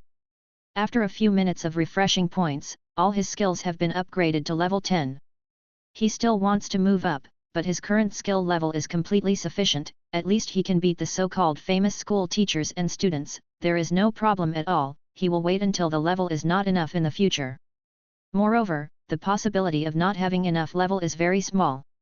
During the competition, he will look at the level of other wizards. His current value can be said to be One Punch Man. However, you still have to be low-key. The lower the profile, the more beneficial it is to yourself. You are not afraid of others coming openly, but you are afraid of others playing dirty tricks. He took out 2 magic bags that he had taken from Mr. Black Bear in advance. He put the remaining money into 2 parts, one large and one small. The large part belongs to him, and he has a plan for the small part. He shouted, and after entering the house, Leela simply bowed and asked, "Baron, go and call my father, Knight Hawkins." "Yes, sir." After Robert Hawkins went upstairs, before he bowed, Daniel Hawkins said to him, "Take it."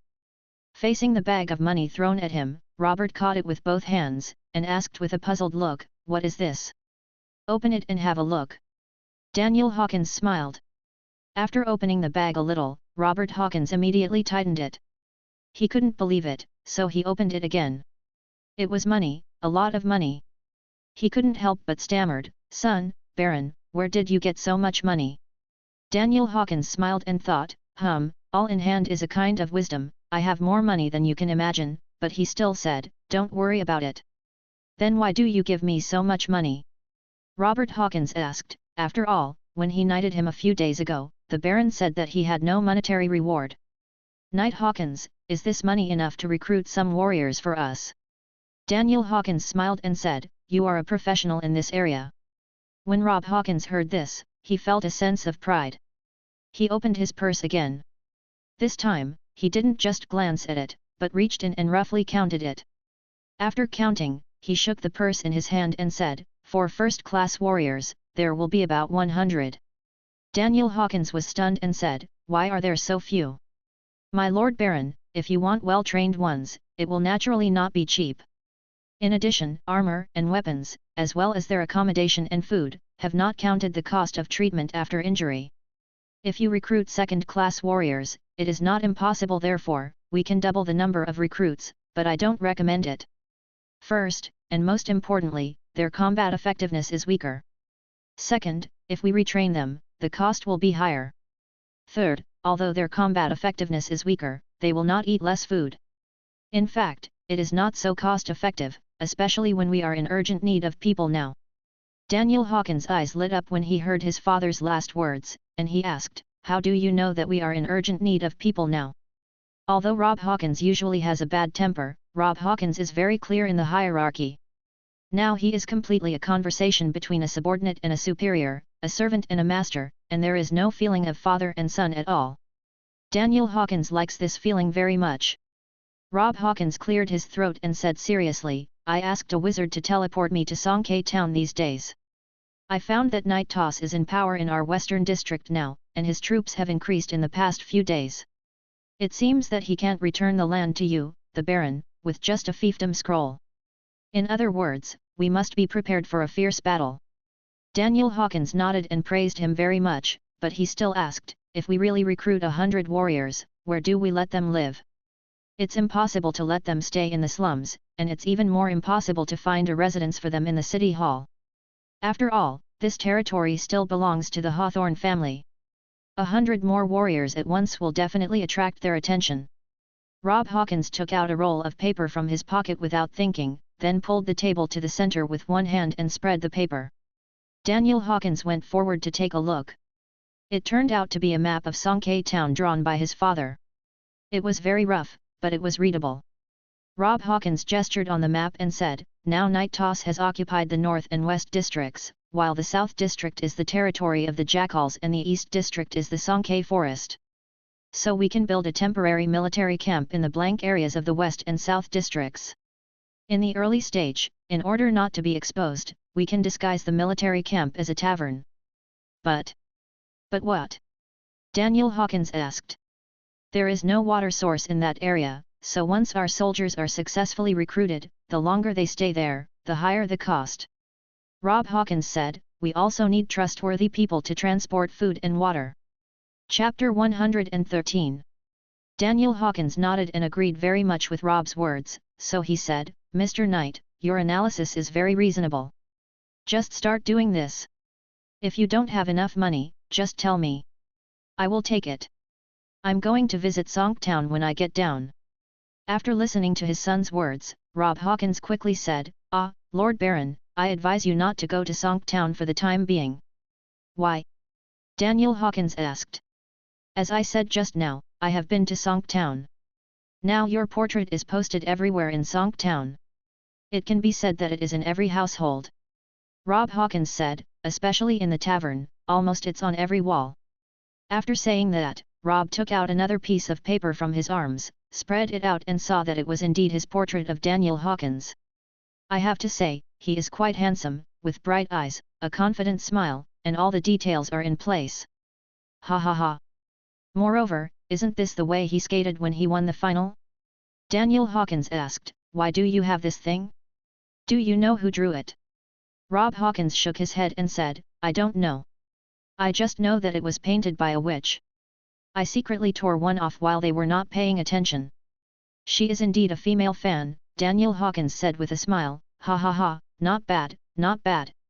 This painter not only has a good memory, but also has good painting skills. If possible, I really want to get to know her. So, Lord Baron, you don't want to cause trouble for this painter?" Judging from Lord Baron's emotions, it should be correct, but just in case, Rob Hawkins still wanted to ask more questions. "Are you kidding? This is a talented person." Daniel Hawkins immediately thought that this painter could draw some promotional brochures for him in the future, but we will talk about that later. He then joked, "I didn't expect that before I took office, the people of Songtown loved me so much, and even posted my portrait on every house." After saying that, he thought of a certain general country in Blue Star, where every household they all have portraits of generals posted on them. Seeing that the Baron was still laughing and joking, Knight Rob quickly persuaded, "Baron, they posted your portrait not because they love you, but because Knight Toze gave an order. If they see you, Lord Baron, they must inform him. Otherwise, shoot without mercy." When Daniel Hawkins heard this, his expression became solemn. "Knight Toze, killing civilians. Well, Lord Baron, you should worry about your own safety." Knight Rob said. Daniel Hawkins waved his hand and said, "No one has to worry about my safety, that's it." He waved to Knight Rob with a heavy look on his face, gesturing for him to retreat. Before Knight Rob retreated, he reminded him worriedly, "Lord Baron, it is better not to go to Songtown for the time being. I know what I am going to do, Knight Hawkins. You just need to be responsible for the tasks I give you." Daniel Hawkins became impatient and his tone became more serious. After he finished his cruelty, he was stunned for a moment. After all, he had been an adopted son for so many years. He used to be submissive, but now he was angry at his father. Of course, his expression management is still very good. Knight Rob was even more stunned. He never expected that the Baron would be angry, and when he faced the Baron's anger, he actually felt a little bit of fear. He just nodded and looked at him. He retreated expressionlessly. Would this hurt him too much? Daniel Hawkins looked at his adoptive father's leaving figure. Forget it, if he wanted to be a lord, he still had to be majestic. Let's take advantage of this momentum to establish an image in their hearts. Since the last meeting with the Baron, especially after receiving real financial support, Teacher Black Bear has swept away the gloom of the past. No one remembers him, no one comes to him, the college doesn't value him, the students look down on him, it all doesn't matter to him. His only goal and pleasure now is to make this mask, even if it means going to the guillotine.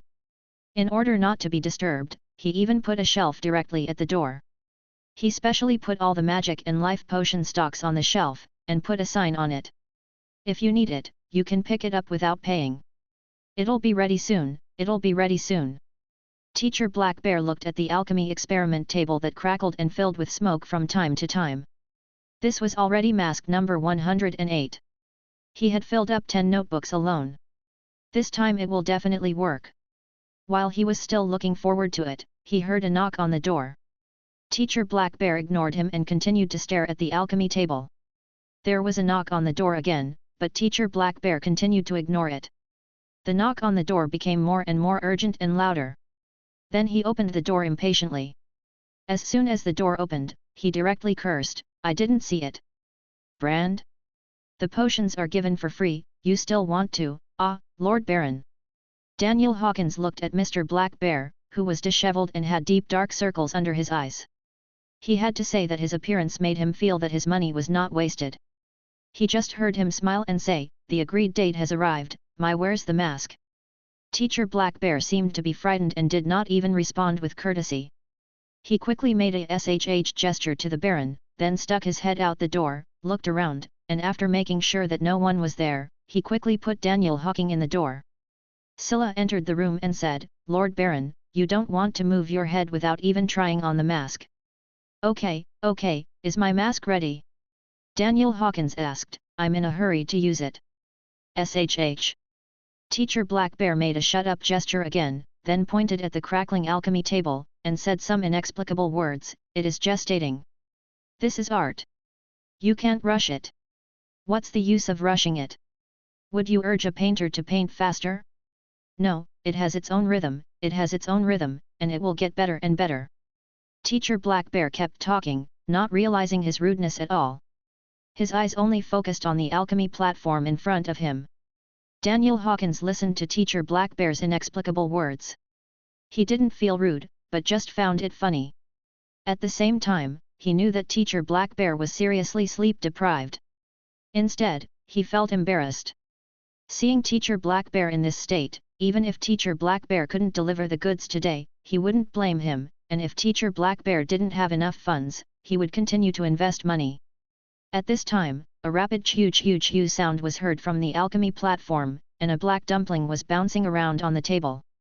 Teacher Black Bear quickly held the prayer bag with both hands and said excitedly, It's a reaction I've never had before, it's done, it's definitely done." After a while, the black dumpling stopped, hung in mid-air, and turned into a black mask that slowly landed on the alchemy table. Chapter 114. Mediocre Face. Upon seeing this, Teacher Black Bear immediately rushed forward, swallowed, stared at the mask left and right, and after looking at it carefully for a long time, he carefully picked up the mask and murmured, yes, this it feels right." Daniel Hawkins stood aside quietly and did not interrupt Teacher Black Bear's thoughts. Now Teacher Black Bear was completely in a state of excitement, coupled with severe lack of sleep. He is very experienced in this kind of state. After staying up all night in his previous life, his temper would not be much better anyway. It is very likely that he would have smashed the computer keyboard because of the smallest trivial things. Now that the mask was finally made, Daniel Hawkins didn't want anything to happen to it. At this time, Mr. Black Bear brought the mask to him and said, "Baron, 108 times, I finally succeeded. Come and try it." After that, he handed the mask to Daniel Hawking. In front of Sri Lanka. Daniel Hawkins also carefully took the mask and turned it over. To be honest, this mask looked like black charcoal. It felt like there was endless dust on it, and it felt thorny to the touch. "I didn't know how this would work. It won't hurt the skin, and he really doesn't want to wear it. Lord Baron, what are you waiting for?" Teacher Black Bear said in a loud and urgent voice, "Try it quickly, hurry up." Daniel Hawkins swallowed his saliva, feeling very resistant in his heart, but his hands holding the mask still slowly moved it to his face, sticking to his face. He suddenly stopped again, thinking about whether to let it go or not. Teacher Black Bear improved it and overused the disguise potion first, but before he could say anything, Teacher Black Bear directly pressed the mask on his face. "What are you doing?" The moment the mask was put on, Daniel Hawkins couldn't help but groaned, but fortunately, except for being startled by the sudden blow from Mr. Black Bear, the mask did not cause any discomfort. It can be said that except for a little I had a slight foreign body sensation, but other than knowing that I was wearing a mask, everything else was fine. After seeing Mr. Black Bear happily spinning and jumping on the spot a few times like a child, Daniel Hawkins knew that the mask was successful, but he was a little curious about what he looked like now, so he asked, "Teacher Black Bear, do you have one mirror?" "Yes, yes, yes." Teacher Black Bear rummaged in the room for a long time before he found a dirty, broken mirror. He quickly said, "Sorry." Then he wiped it hard with his sleeves. But Daniel Hawkins felt that the more he wiped it, the more blurred the mirror would become, so he quickly said, Okay, Teacher Black Bear, that's it. I don't wear makeup, so I can just take a photo of my face." Teacher Black Bear smiled coquettishly and handed him the mirror. He picked up the mirror and took a look, and an ordinary face appeared in the mirror. It is really ordinary in the literal sense, not ordinary like Gutianal Yangguo. Is this appearance randomly generated? Or is it specific? Daniel Hawkins asked. It's specific, and currently a mask can only fix one appearance. Teacher Black Bear said, his tone finally calmed down. Then why this face? Daniel Hawkins asked. Lord Baron, as I expected, you are trying to hide your identity, and this mask can give you a new identity, so I think you can get a face that matches your age, and it can't be the same as in this world. The face of a living person, otherwise, although the probability is very low, it will bring trouble to others and it will also bring trouble to you. Having said this, Teacher Black Bear yawned greatly and continued, as for this face, please feel free to use it, Lord Baron. The owner of this face is dead. Oh. Daniel Hawkins asked, what's going on? It's nothing. This face just belongs to my nephew. There is a famine in Sonk Town. My sister originally wanted to bring her nephew here to seek refuge with me. It's a pity that my sister is pretty good looking. Although she is not as good as the noble princess, she is still beautiful. Not bad for a remote place. So such a weak woman was kidnapped by robbers on the way, leaving only my nephew. My nephew was only 15 years old at that time, but don't worry, Lord Baron, I made the mask imagining how my nephew would look like when he was 20. Under my sister's plea, the bandits agreed to let my nephew go. Unfortunately, after my sister was kidnapped, one of them came back and killed my nephew. At this point, the dark circles under his eyes could not hide the sad eyes of Teacher Black Bear. He smiled and pointed at the back of his head, this is where he was beaten to death with a hammer.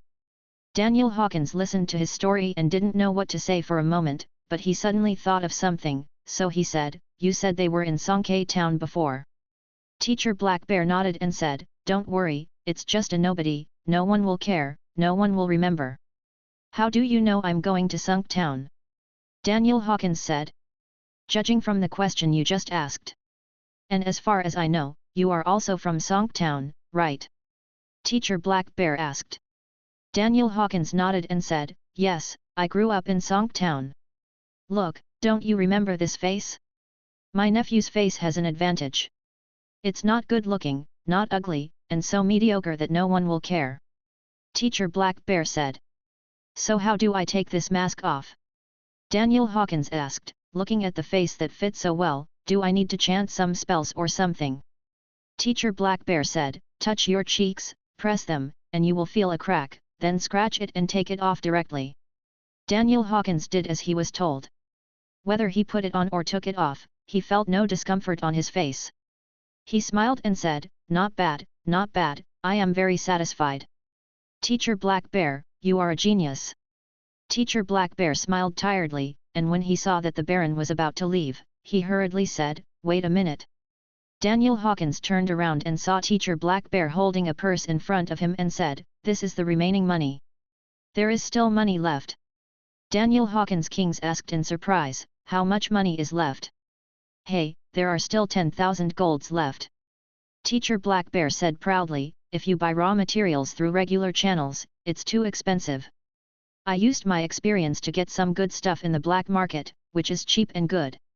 Daniel Hawkins said, then the remaining money belongs to you. What? Teacher Black Bear said, Lord Baron, 10,000 golds is not a small amount.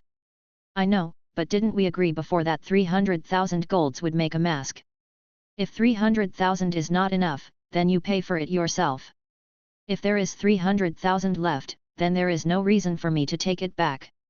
This is fair. Daniel Hawkins smiled, then he patted Teacher Black Bear on the shoulder, put on the mask and disappeared on the spot. When Teacher Black Bear saw him leave, he couldn't help but hold the purse tightly in his hand, saluted with respect to the position where Daniel Hawkins had just stood, and said from the bottom of his heart, Lord Baron. After that, he fell directly to the ground and fell asleep. Chapter 115. A Pub with Good Business. After such a long time, Daniel Hawkins returned to his hometown. He walked on the streets of Songke Town with a mediocre face. This time, the population of Songke Town was obviously much smaller than the last time he left. Daniel Hawkins' great idol in Blue Star once said, without investigation, there is no right to speak. This time he wanted to investigate on the spot. In the town full of his portraits, he fully experienced it. The road was extremely depressed. From time to time, you can see some beggars, starving people, and some people lying in the corners dying of starvation. I really don't know how Night Toss manages this land. In Daniel Hawkins's view, even if it is a natural disaster, as a lord, it is the lord's responsibility to let the people starve to death on the street. However, what surprised Daniel Hawkins was that the only tavern in the west of Songke Town actually had beer and food. Moreover, the inside of the tavern was like another world compared to the bleak outside. If Daniel Hawkins had teleported directly to the inside of the tavern without looking outside, he would not have believed that there was a famine in Songke Town. It was not that he had not been to this tavern before. When he was an attendant to Princess Tour, he took a job in this tavern. The boss was still the boss who informed his father Robert about the whereabouts of his adopted son Daniel. What was going on? Daniel Hawkins vaguely remembered that this boss also had to flee because he could not run the tavern. Why did it seem that his tavern was doing well now? Could it be that he also went to Songke Forest and made an unexpected fortune? It was impossible. For a tavern owner with no skills, it was basically impossible to come back alive after entering Songke Forest. However, he observed the people in the tavern again. Most of their customers were wearing armor, swords, warhammers, maces, etc. They were eating meat, drinking, and playing dice, and some were drunk and singing loudly. Daniel Hawkins heard that it was a song praising the Toss family. It seemed that they were all Dimitri Toss's minions. Dear guest, what would you like to order? The tavern owner was responsible for serving wine, cooking, wiping the table, etc. He didn't notice a new guest at first. After he finished his work, he found a stranger sitting in the corner. A glass of dark beer. Daniel Hawkins said in a low voice, and he pressed his hood down. He didn't want to attract the attention of the group of soldiers unless necessary. Moreover, he also noticed that the tavern owner had a very serious expression even though his business was so good. Although the owner still smiled at him, it was obvious that he was worried. When the owner came over with a glass of dark beer, Daniel Hawkins was ready to pay. Seeing this, the owner said, "You look like a wizard." "Yes," Daniel Hawkins said with a smile, "don't wizards here have to pay?" The tavern owner smiled and shook his head and said, "If you are recruited, then you don't have to pay. Strictly speaking, I can't charge you." "Recruit?" Daniel Hawkins asked. Yes, I'm here to answer the call." Daniel Hawkins reacted and patted his head quickly, saying, "I've been drinking too much alchemical potion recently, and my mind is confused, ha ha ha." The tavern owner laughed and said, "I said, how could a wizard come to this place for no reason, unless you want to try your luck in Songke Forest, but I don't think you look so stupid. But I'm curious, why is Night Toss recruiting soldiers?" Daniel Hawkins took a sip of beer and asked deliberately. "You don't know this either?" "I'm just looking for a job." Daniel Hawkins shrugged and said, "If possible, can you tell me more information? If I'm accepted, I'll be the first to come back and thank you." "Haha, what can you thank me for?" The tavern owner sat directly opposite him, then pointed to the photo behind him and said, "Do you know him?" Daniel Hawkins turned his head and saw that this was his portrait, so he said, "Ah, who is it? This is so handsome. Why don't you know this?" The tavern owner said, "Are you a wizard?" Daniel Hawkins's mind turned, and he quickly said, "I haven't been to the Wizard Academy, I'm a wild wizard." The tavern owner suddenly realized, "So that's it, but only wild wizards will come to this place. I've been in this town for so long, and I haven't seen a wizard who graduated from the Wizard Academy willing to come here to work. So, who is this handsome guy?" Daniel Hawkins breathed a sigh of relief. Fortunately his brain turned quickly. He is the genius wizard who recently won the National Wizard Academy Championship, and he has only been here for 1 school year. Then the tavern owner kept telling the stories he had heard about Daniel Hawkins. Of course, many parts were exaggerated, but Daniel Hawkins liked to hear them. Suddenly, the tavern owner lowered his voice and said, "You know, he should have been the owner of this territory. Now they are recruiting soldiers to stop this genius wizard. You have to know that one wizard can compete with 3 warriors. If it is a genius wizard like Hawkins, he should be able to kill 5 warriors by himself. Then if a genius wizard came to take over this land, would you like it?" Daniel Hawkins said. "Look at you, it's our turn to decide whether the Lord is willing or not, but I'm not afraid to tell you that I know the Hawkins family," the tavern owner said. Daniel Hawkins thought that the tavern owner was going to start showing off, but he only heard the tavern owner smile bitterly, "If the Hawkins family really takes over this land, maybe my daughters will be saved." "What?" Daniel Hawkins put down his glass. At this time, a soldier shouted, "Hey, boss, where's your daughter? Hurry up and ask her to come out and serve me. It's my turn tonight." The second soldier smiled and said, "You are famous for being a fast shooter. Why don't you give it to me when you're done?" The third soldier complained, "Hey, you just had fun yesterday, it's my turn anyway. If you really want it, hey, boss, call your wife out too." Other lower-ranking soldiers were booing. The first soldier smiled and said, "Don't be envious. Just work harder and you will be able to enjoy it when you become the captain." Daniel Hawkins looked at them and then at the tavern owner. As the owner sighed, he immediately understood why this tavern was doing such good business.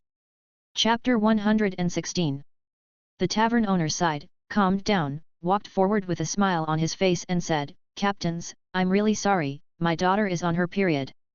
Captain number 1 said, "What? Menstruation? What period? What period?" After all, Captain number 2 had worked under the Rossi family and had contact with many women in custom shops, so he was more experienced. He whispered a few words to Captain number 1, and Captain number 3 leaned forward to listen. "Oh, I see, it's just blood.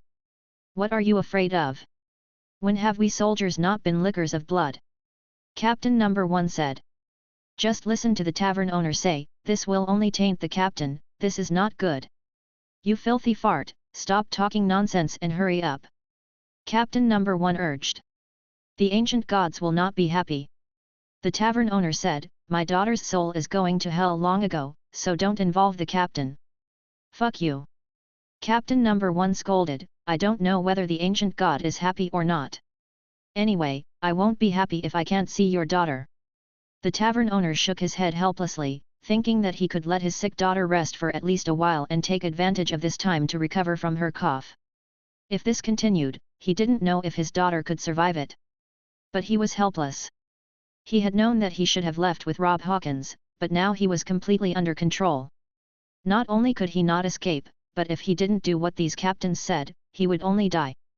At this time, Captain number 2 said, "Don't say it yet, the boss is right."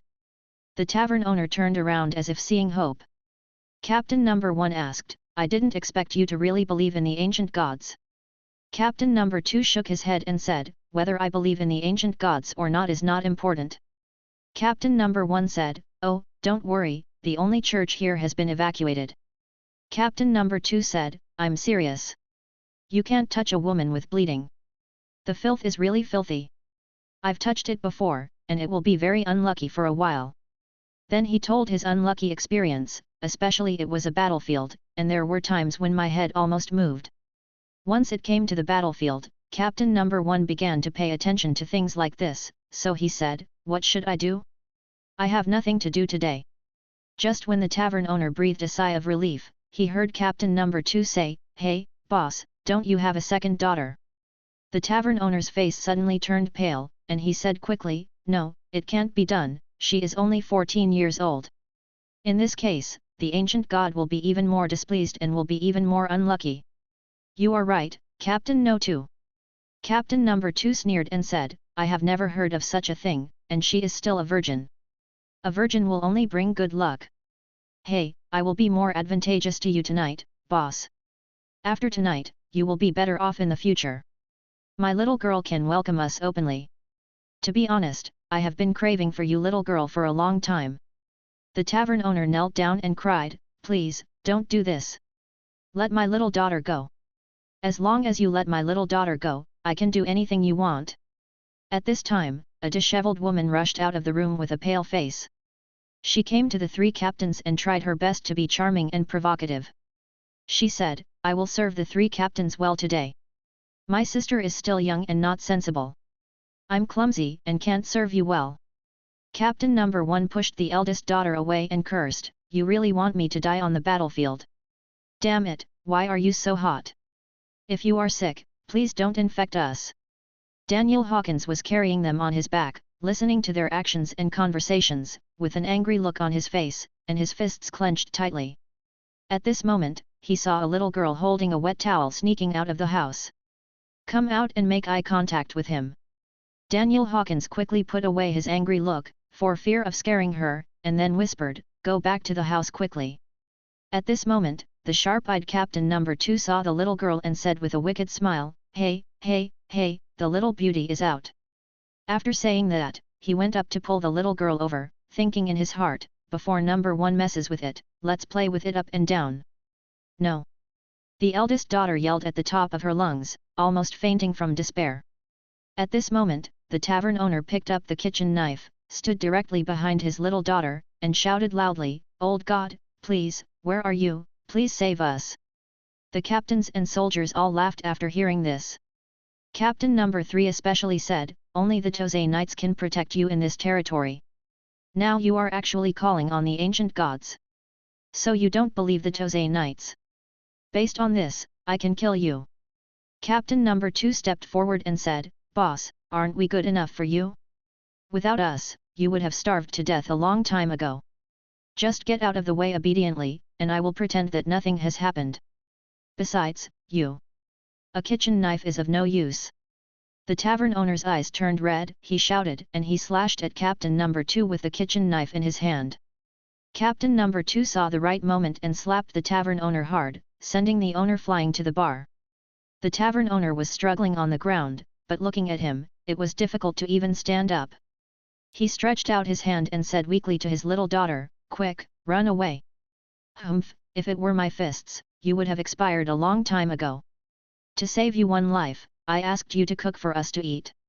Captain number 2 said as he walked up to the little girl, who was already frightened and sobbing. "Legs are shaking." Captain number 2 showed a disgusting look and smiled, "Good boy, we will take good care of you." Just when he stretched out his right hand to touch his little daughter's face, he only heard the sound of chew and saw his right hand.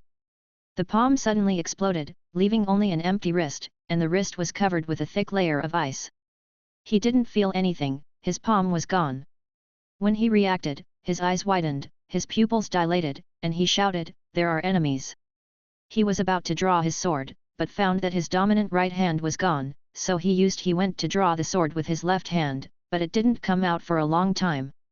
That clumsy movement was really funny.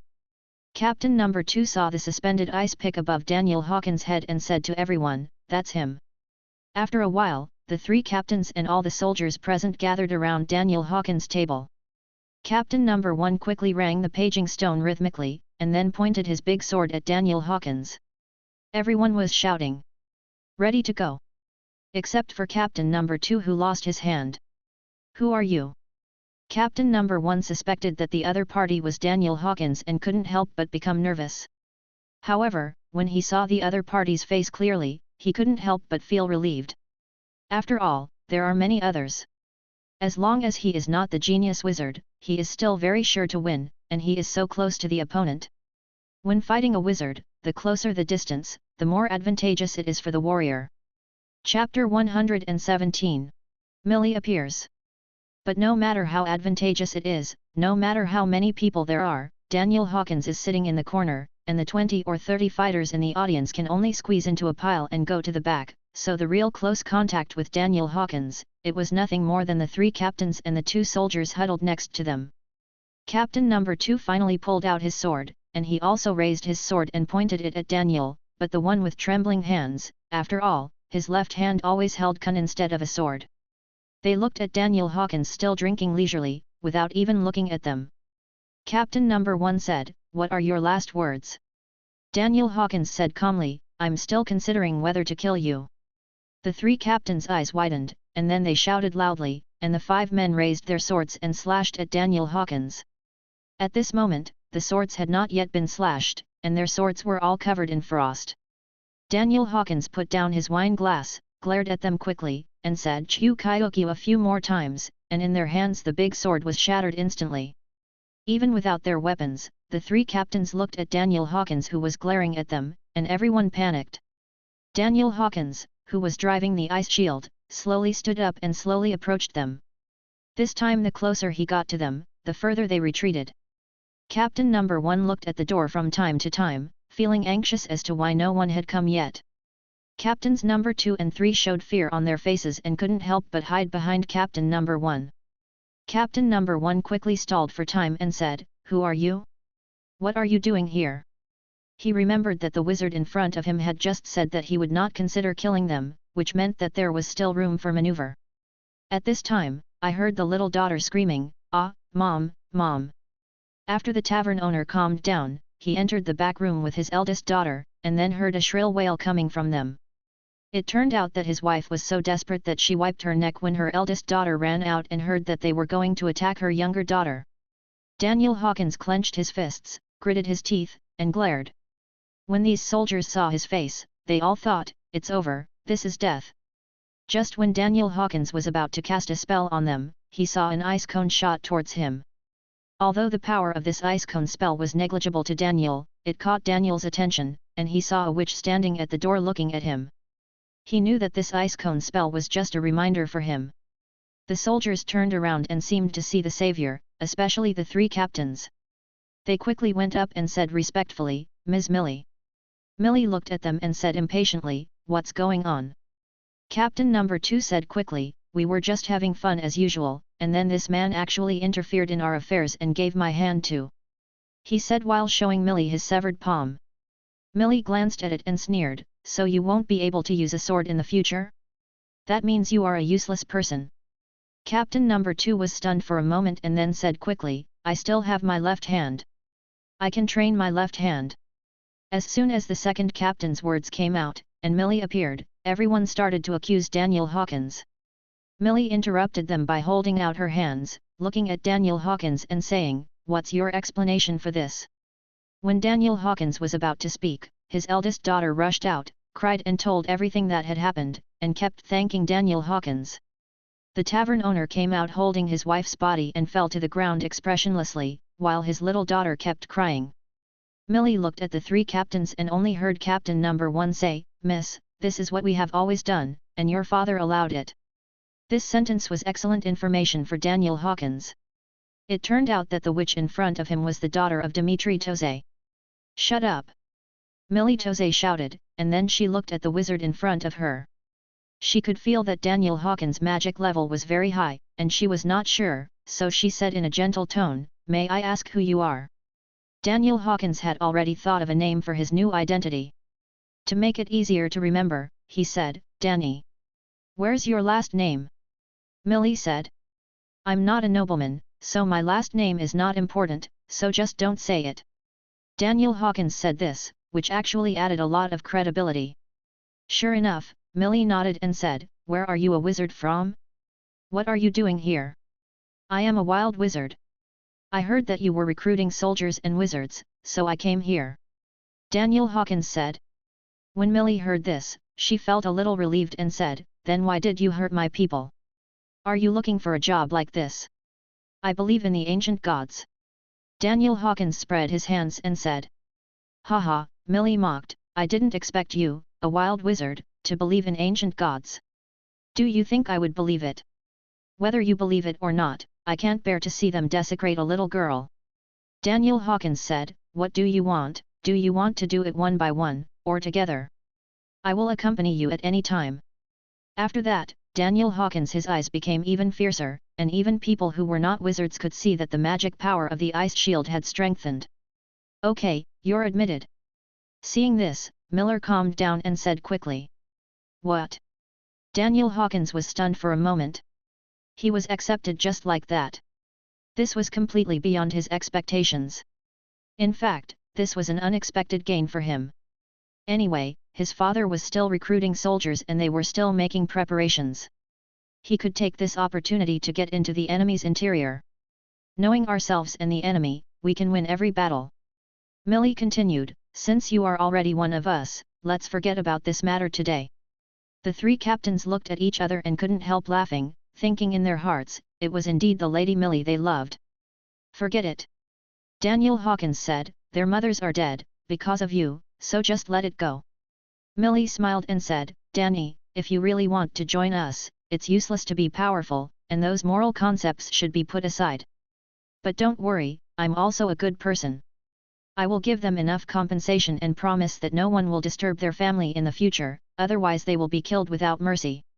After that, Millie turned around and glared at the three captains, if I wasn't in urgent need of manpower now, I would chop you up.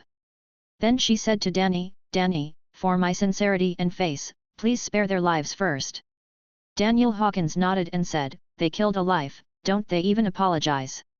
What? Apologize? My face. Captain number 1 said angrily.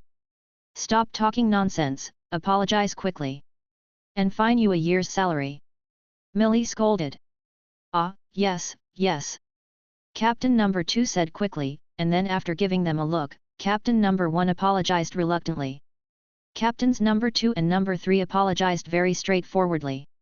After all, saving a life is better than anything else. Millie said, Danny, they have apologized. I hope you can keep your promise. Daniel Hawkins nodded and said, of course. Just when they thought everything was fine and were secretly happy, they heard another round of chew chew chew at a very fast speed. They saw that Kun Kun under the three captains was hit by an ice cone, especially Captain number 2, who was hit twice.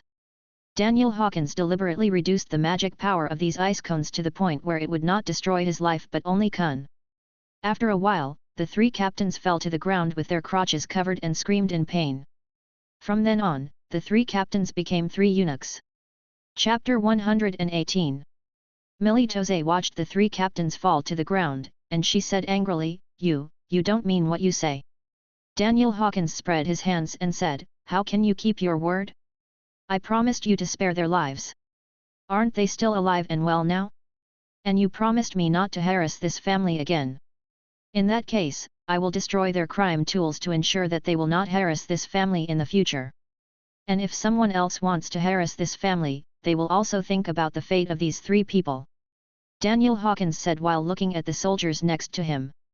Sure enough, the soldiers all covered their crotches and shrank back. The tavern owner and his family looked at Daniel Hawkins and showed gratitude. Although people cannot be resurrected, his behavior at least gave them some comfort. You. Millie Toze was so angry that she didn't know what to say. She pointed at him for a long time and said, the wild wizard is a wild wizard, but he is very mean. Thank you. Daniel Hawkins smiled. Daniel Hawkins' thank you almost made Millie Toze break through her defense on the spot. Oh my god, she is invincible. So, do I still have a job? Daniel Hawkins asked. Humph. Miller Toze didn't know what to do with him for a moment, thinking in his mind that if he fell out with Daniel Hawkins on the spot, the price might be higher, so it was better to use it for himself. So she threw a sign at Daniel Hawkins and said, take this sign and come to me at the castle tomorrow. I hope you can be of great use by then. Then she turned to look at the three father-in-laws and said, you really deserve it. Just as the three father-in-laws were lying on the ground reaching out to Millie Toze for help, Millie Toze teleported away. Daniel Hawkins looked at the other soldiers. The other soldiers no longer paid attention to their captain, and they all left in a hurry while protecting their baby Kunkan. Daniel Hawkins walked up to the three captains. When the three captains saw him, it was as if they saw the god of death. They all cried and sat up, wiping their buttocks on the floor and stepping back. Daniel Hawkins stretched out his hand that glowed with ice blue light and approached them with a smile. Are you okay? Does it hurt? Do you want to help you stop the bleeding?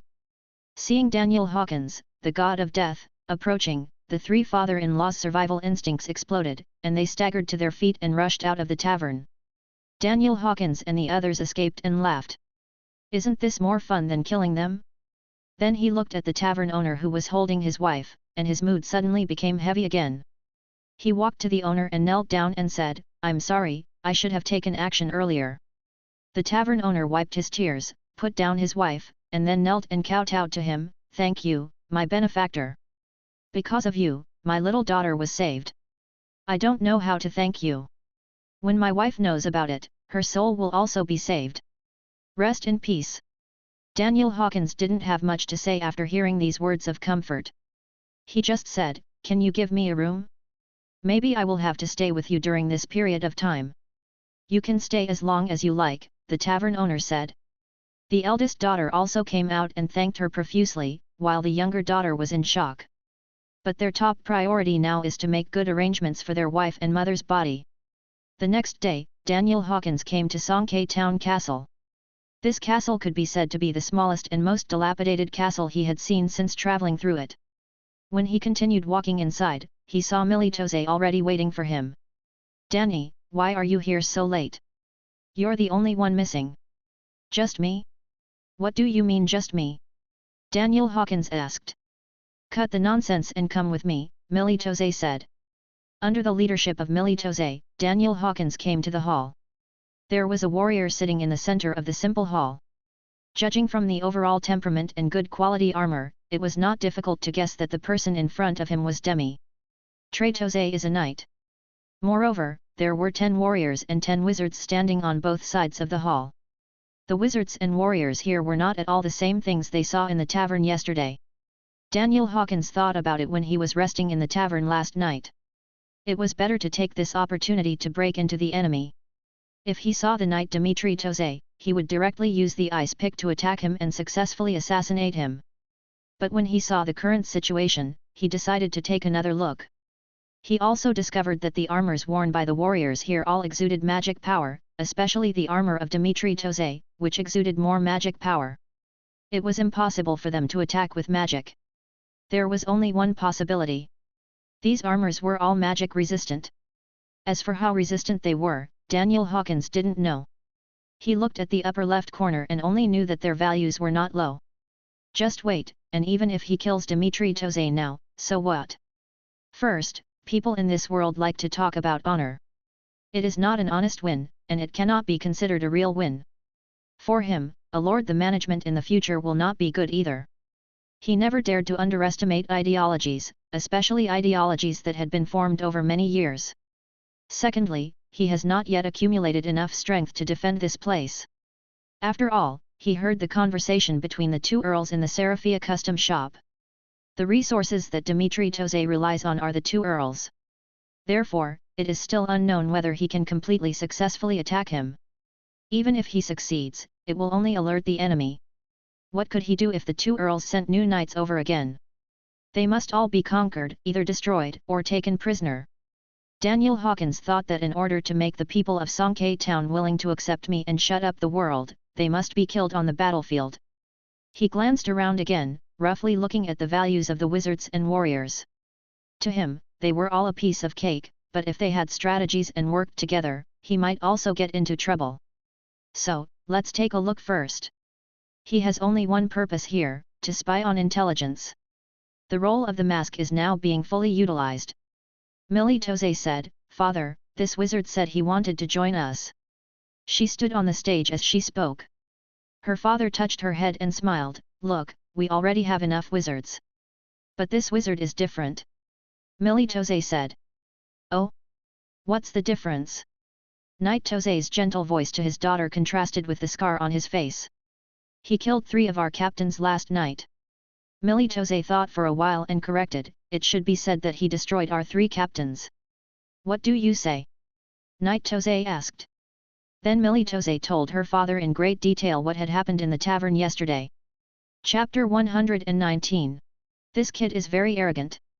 After listening to his daughter's story, Night Toss glared at her and said sternly, "You actually killed 3 of my captains for a family of civilians." Daniel Hawkins heard this and said calmly, "It's good that they didn't die." Night Toss narrowed his eyes, looked at him briefly, and then laughed, "Young man, I didn't expect you to be so crazy even though you look ordinary. I like your madness. If you hurt my people for a bet or to rob a woman, I would appreciate you more. Unfortunately, you did it for the untouchables, which I don't like. Stop talking nonsense. Are you going to recruit me, a wild wizard, or not? If not, don't waste my time." Daniel Hawkins said, ready to teleport away, but a wizard interrupted him at this time. "Don't worry, the people who hurt me are leaving so easily." Night Tosser said, "If you don't have the strength, you shouldn't come." Daniel Hawkins glanced at Millie and sneered, "Ha ha ha, who has no credibility now? If they really have to fight, if they really fight together, it will be very troublesome, and they have to find a way to get out." Finally, he planned to focus on Millie Tosser. Once the fight started, he would flash over and hold her hostage at the first time. Since they didn't keep their word, then he didn't keep his martial ethics. At this time, Night Tosser said, "In addition to my daughter, there are 10 wizards present. You pick one to challenge. If you win, you will officially join us." Daniel Hawkins looked at Millie Tosser and smiled, "I thought I passed the test after killing those 3 captains." "What are those 3 captains? They are not even centurions. At most, they are decapitators. I have plenty of such captains." "Okay, hurry up and pick them." Night Tosser said. "What if I lose?" Daniel Hawkins asked. Night Tosser didn't say anything. He had expected to lose before the fight even started, so he looked down on him. At this time, Millie Tosser said, "It's a matter of victory and defeat, but also of life and death. If you lose, we'll burn your body on the spot. If you win, you'll take your opponent's place." Daniel Hawkins heard that this was what he said in the finals, and he saw that Millie Tosser's expression was obviously happy when she said this. Good news, it seems that he has found a fan who draws his portrait. Bad news, the father of this fan is his number 1 enemy. What are you still standing there for? Pick quickly." Millie Tosser urged, "What? Are you scared?" She pointed at a wizard and said, "If you are really scared, pick him. He is the weakest here." Daniel Hawkins followed the instructions and glanced at the skinny little wizard standing in the corner. From the look of him, he felt younger than himself. When Millie Tosser said he was the weakest, he felt a little embarrassed. Daniel Hawkins walked in front of him, and his eyes could not help but dodge. Daniel Hawkins looked at his numbers and sighed. He could crush the young man in front of him into powder in an instant, just like crushing an ant. The young wizard was also self-aware. He swallowed his saliva and tried to pretend to be strong, but his eyes were erratic. He just wanted to make a living here, but he didn't expect to die here so soon. Daniel Hawkins suddenly walked away and said loudly, "Who is the strongest among you? Stand up." "What?" Night Toss couldn't help but sit up straight, holding his chin with his fist, looking at him with interest. Millie Toss thought that this man looked so mediocre, but he was crazy. When he talked about crazy, he couldn't help but think of his new idol Daniel Hawkins. Bah, why should he compare with my brother? When Millie Toss thought of this, she couldn't help but hate Danny in front of her even more.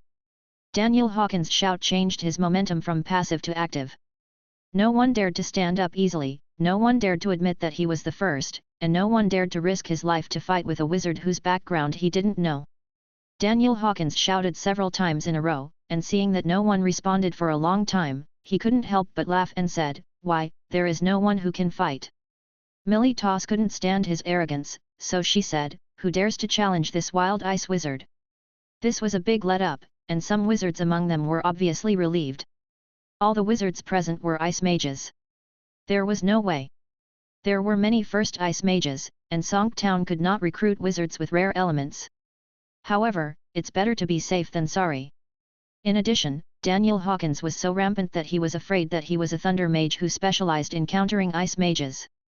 Since this kid was an ice mage, they were not polite. 3 wizards came up at once, asking for permission to fight. Night Tosser nodded and smiled, very good, Millie, who is the strongest among them? This Millie Tosser actually didn't know, she could only rely on her feeling. Just as the three wizards were scrambling to kill this arrogant brat, Daniel Hawkins said, "No need to fight, all of you come together." "Ah," Millie Tosser roared in her heart, "crazy, too crazy," and then she shouted loudly, "This is what you said, all of you come at me." The three wizards were originally humiliated by Daniel Hawkins' words, but after listening to Millie's words, they immediately surrounded Daniel Hawkins in the middle. Daniel Hawkins immediately opened the shield and waited for them to attack to see if he could get some skills for free. He folded his hands and said, "I'll let you three moves first, come on, show your special skills. You really don't know how high the sky is and how deep the earth is." The three wizards were already gnashing their teeth at him, and they attacked him at the same time. The final result shocked them, but disappointed Daniel Hawkins, because they only made frost arrows, and the ice cone was passive, still the same old trick. Could it be that he was alone and it was difficult for them to use AoE skills? Daniel Hawkins thought that if he was only fighting one person, frost arrows and ice cone were indeed the simplest and fastest way to fight. After all, it was not the skills and moves that really determined the power, but the magic power. The three wizards fought Daniel Hawkins, but the boy's shield was not even broken. They were all stunned. Although they had already exceeded 3 moves, they were still trying hard to rub the ice arrows. Night Toss watched with interest, thinking that the boy in front of him had an attitude and was interesting. Of course, all this was based on strength. Arrogance without strength is nothing. And Millie Toss's eyes and mouth were already wide open. Chapter 120, I was careless and didn't dodge. Faced with their continuous attacks, Daniel Hawkins stretched himself and said to them, "Hey, it's my turn." The three wizards stopped casting spells, not because they kept their promise, but because they were ready to counter Daniel Hawkins' spells as soon as he started. In order not to waste the spell counters, they exchanged glances and gestures, and soon, who would cast the spell first and who would cast the spell last was arranged in less than a second. "Are you ready?" "I'm starting." Daniel Hawkins said, "Ready. Go." There were 3 huge sounds, and 3 instant ice cones hit them, breaking their shields. As soon as their shields were broken, they stumbled back a few steps. When they were about to fall, Millie Toss shouted, "Danny, wait a minute." It was too late. There were 3 more huge sounds, and 3 more ice cones penetrated their bodies and were done directly. Oh my god, Millie Toss had no chair and almost fell to the floor. After calming down, she cursed, "Didn't I tell you to wait? Oh, the arrow is on the string and has to be shot. Besides, when the war comes, will you let the enemy wait?" Daniel Hawkins said. Facing Daniel Hawkins' words, Millie Toss said angrily, "What are you kidding, this is a battlefield. You are just a job seeker, don't you know to obey orders? You have to obey my orders, God, in this territory, all wizards are under my control, and no one dares to disobey my orders. You stinky wild wizard, do you know that I am an honor student of Seraphia, what are you?" Anxious, she was anxious. Daniel Hawkins looked at her series of firecracker-like words, yawned, and visited leisurely. However, this simple hall, except for the cracked walls, there is nothing to visit. Millie Toss looked at Danny, who didn't take her seriously, and couldn't help but clench her fists and said, "I challenge you." Daniel Hawkins was stunned, turned his head, and saw that Millie Toss had flashed in front of him and cast an instant ice spell on her. Damn, I was careless and didn't dodge. Daniel Hawkins was hit hard. Although this move didn't do much harm to him according to his magic level, he was frozen. When he heard the system prompt sound, he didn't expect that he could get a spell for free on this trip. Millie Toss looked at it and laughed, "Ha ha ha, I didn't expect to freeze you in one go. I won the honor student of Seraphia with this move. Wow, so awesome." Daniel Hawkins praised calmly. So what if he was frozen? According to his current level, even if he didn't open the shield, he could hold on until the freezing ended. "You really look down on me." Millie Toss drew a dagger from her waist. When Daniel Hawkins saw the dagger, he had to say that he was a little panicked. He smiled and said, "Young people don't have martial ethics. We are wizards. You can use magic to fight me." "Big sister, what's the point of drawing a dagger? Who is your big sister?" Millie Toss said angrily. "I am 20 years old, how old are you, big sister?" Daniel Hawkins regretted it as soon as he said it. He wanted to delay time, but there was no other good way in a hurry. Sure enough, Millie Toss was so angry that her face turned red, and she shouted, and smashed the dagger directly at his heart. "Big sister, wait, big sister!" Daniel Hawkins shouted repeatedly. Just when the dagger was 0.01 centimeters away from his heart, there was a bang, and Millie Toss's dagger was knocked away. "Enough," Night Toss said lightly. It turned out that Night Toss used a stone to knock Millie's dagger away. "Dad, he crippled our 3 captains, and now he has killed 3 of my wizards." Millie Toss stamped her feet and said, "I'm going to kill him. It shows that he is a talent." Night Toss said. "Talent is shit, he is still defeated by me." Millie Toss said. "Damn, you sneak attack, shameless," Daniel Hawkins thought. After she finished speaking, she looked at Daniel Hawkins's expression and cursed, "Why, you don't accept it?" "I accept it, I accept it," Daniel Hawkins said, "you are worthy of being an honor student of Seraphia. I never expected that you would sneak attack and play with daggers."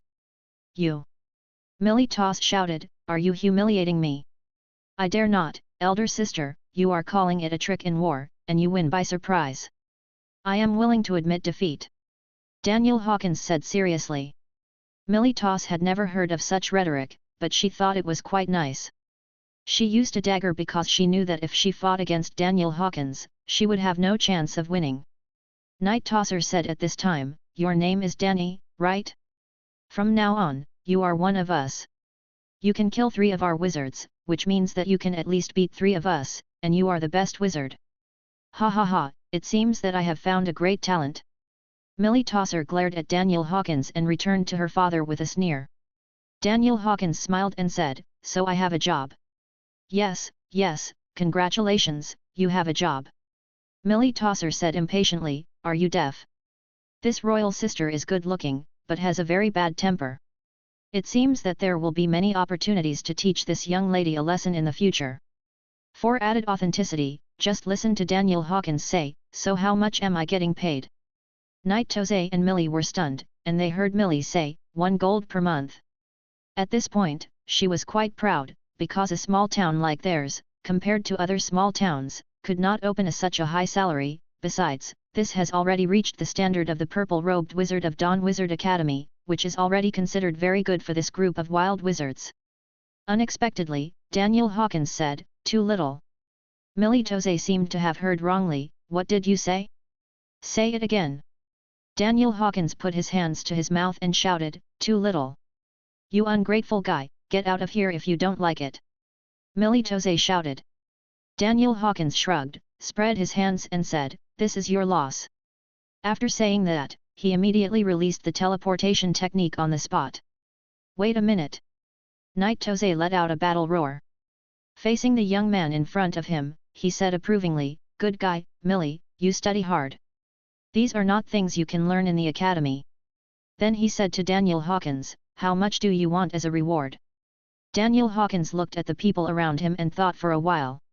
He knew very well that with the support of the 2 earls, the Tosay Knight was not short of money.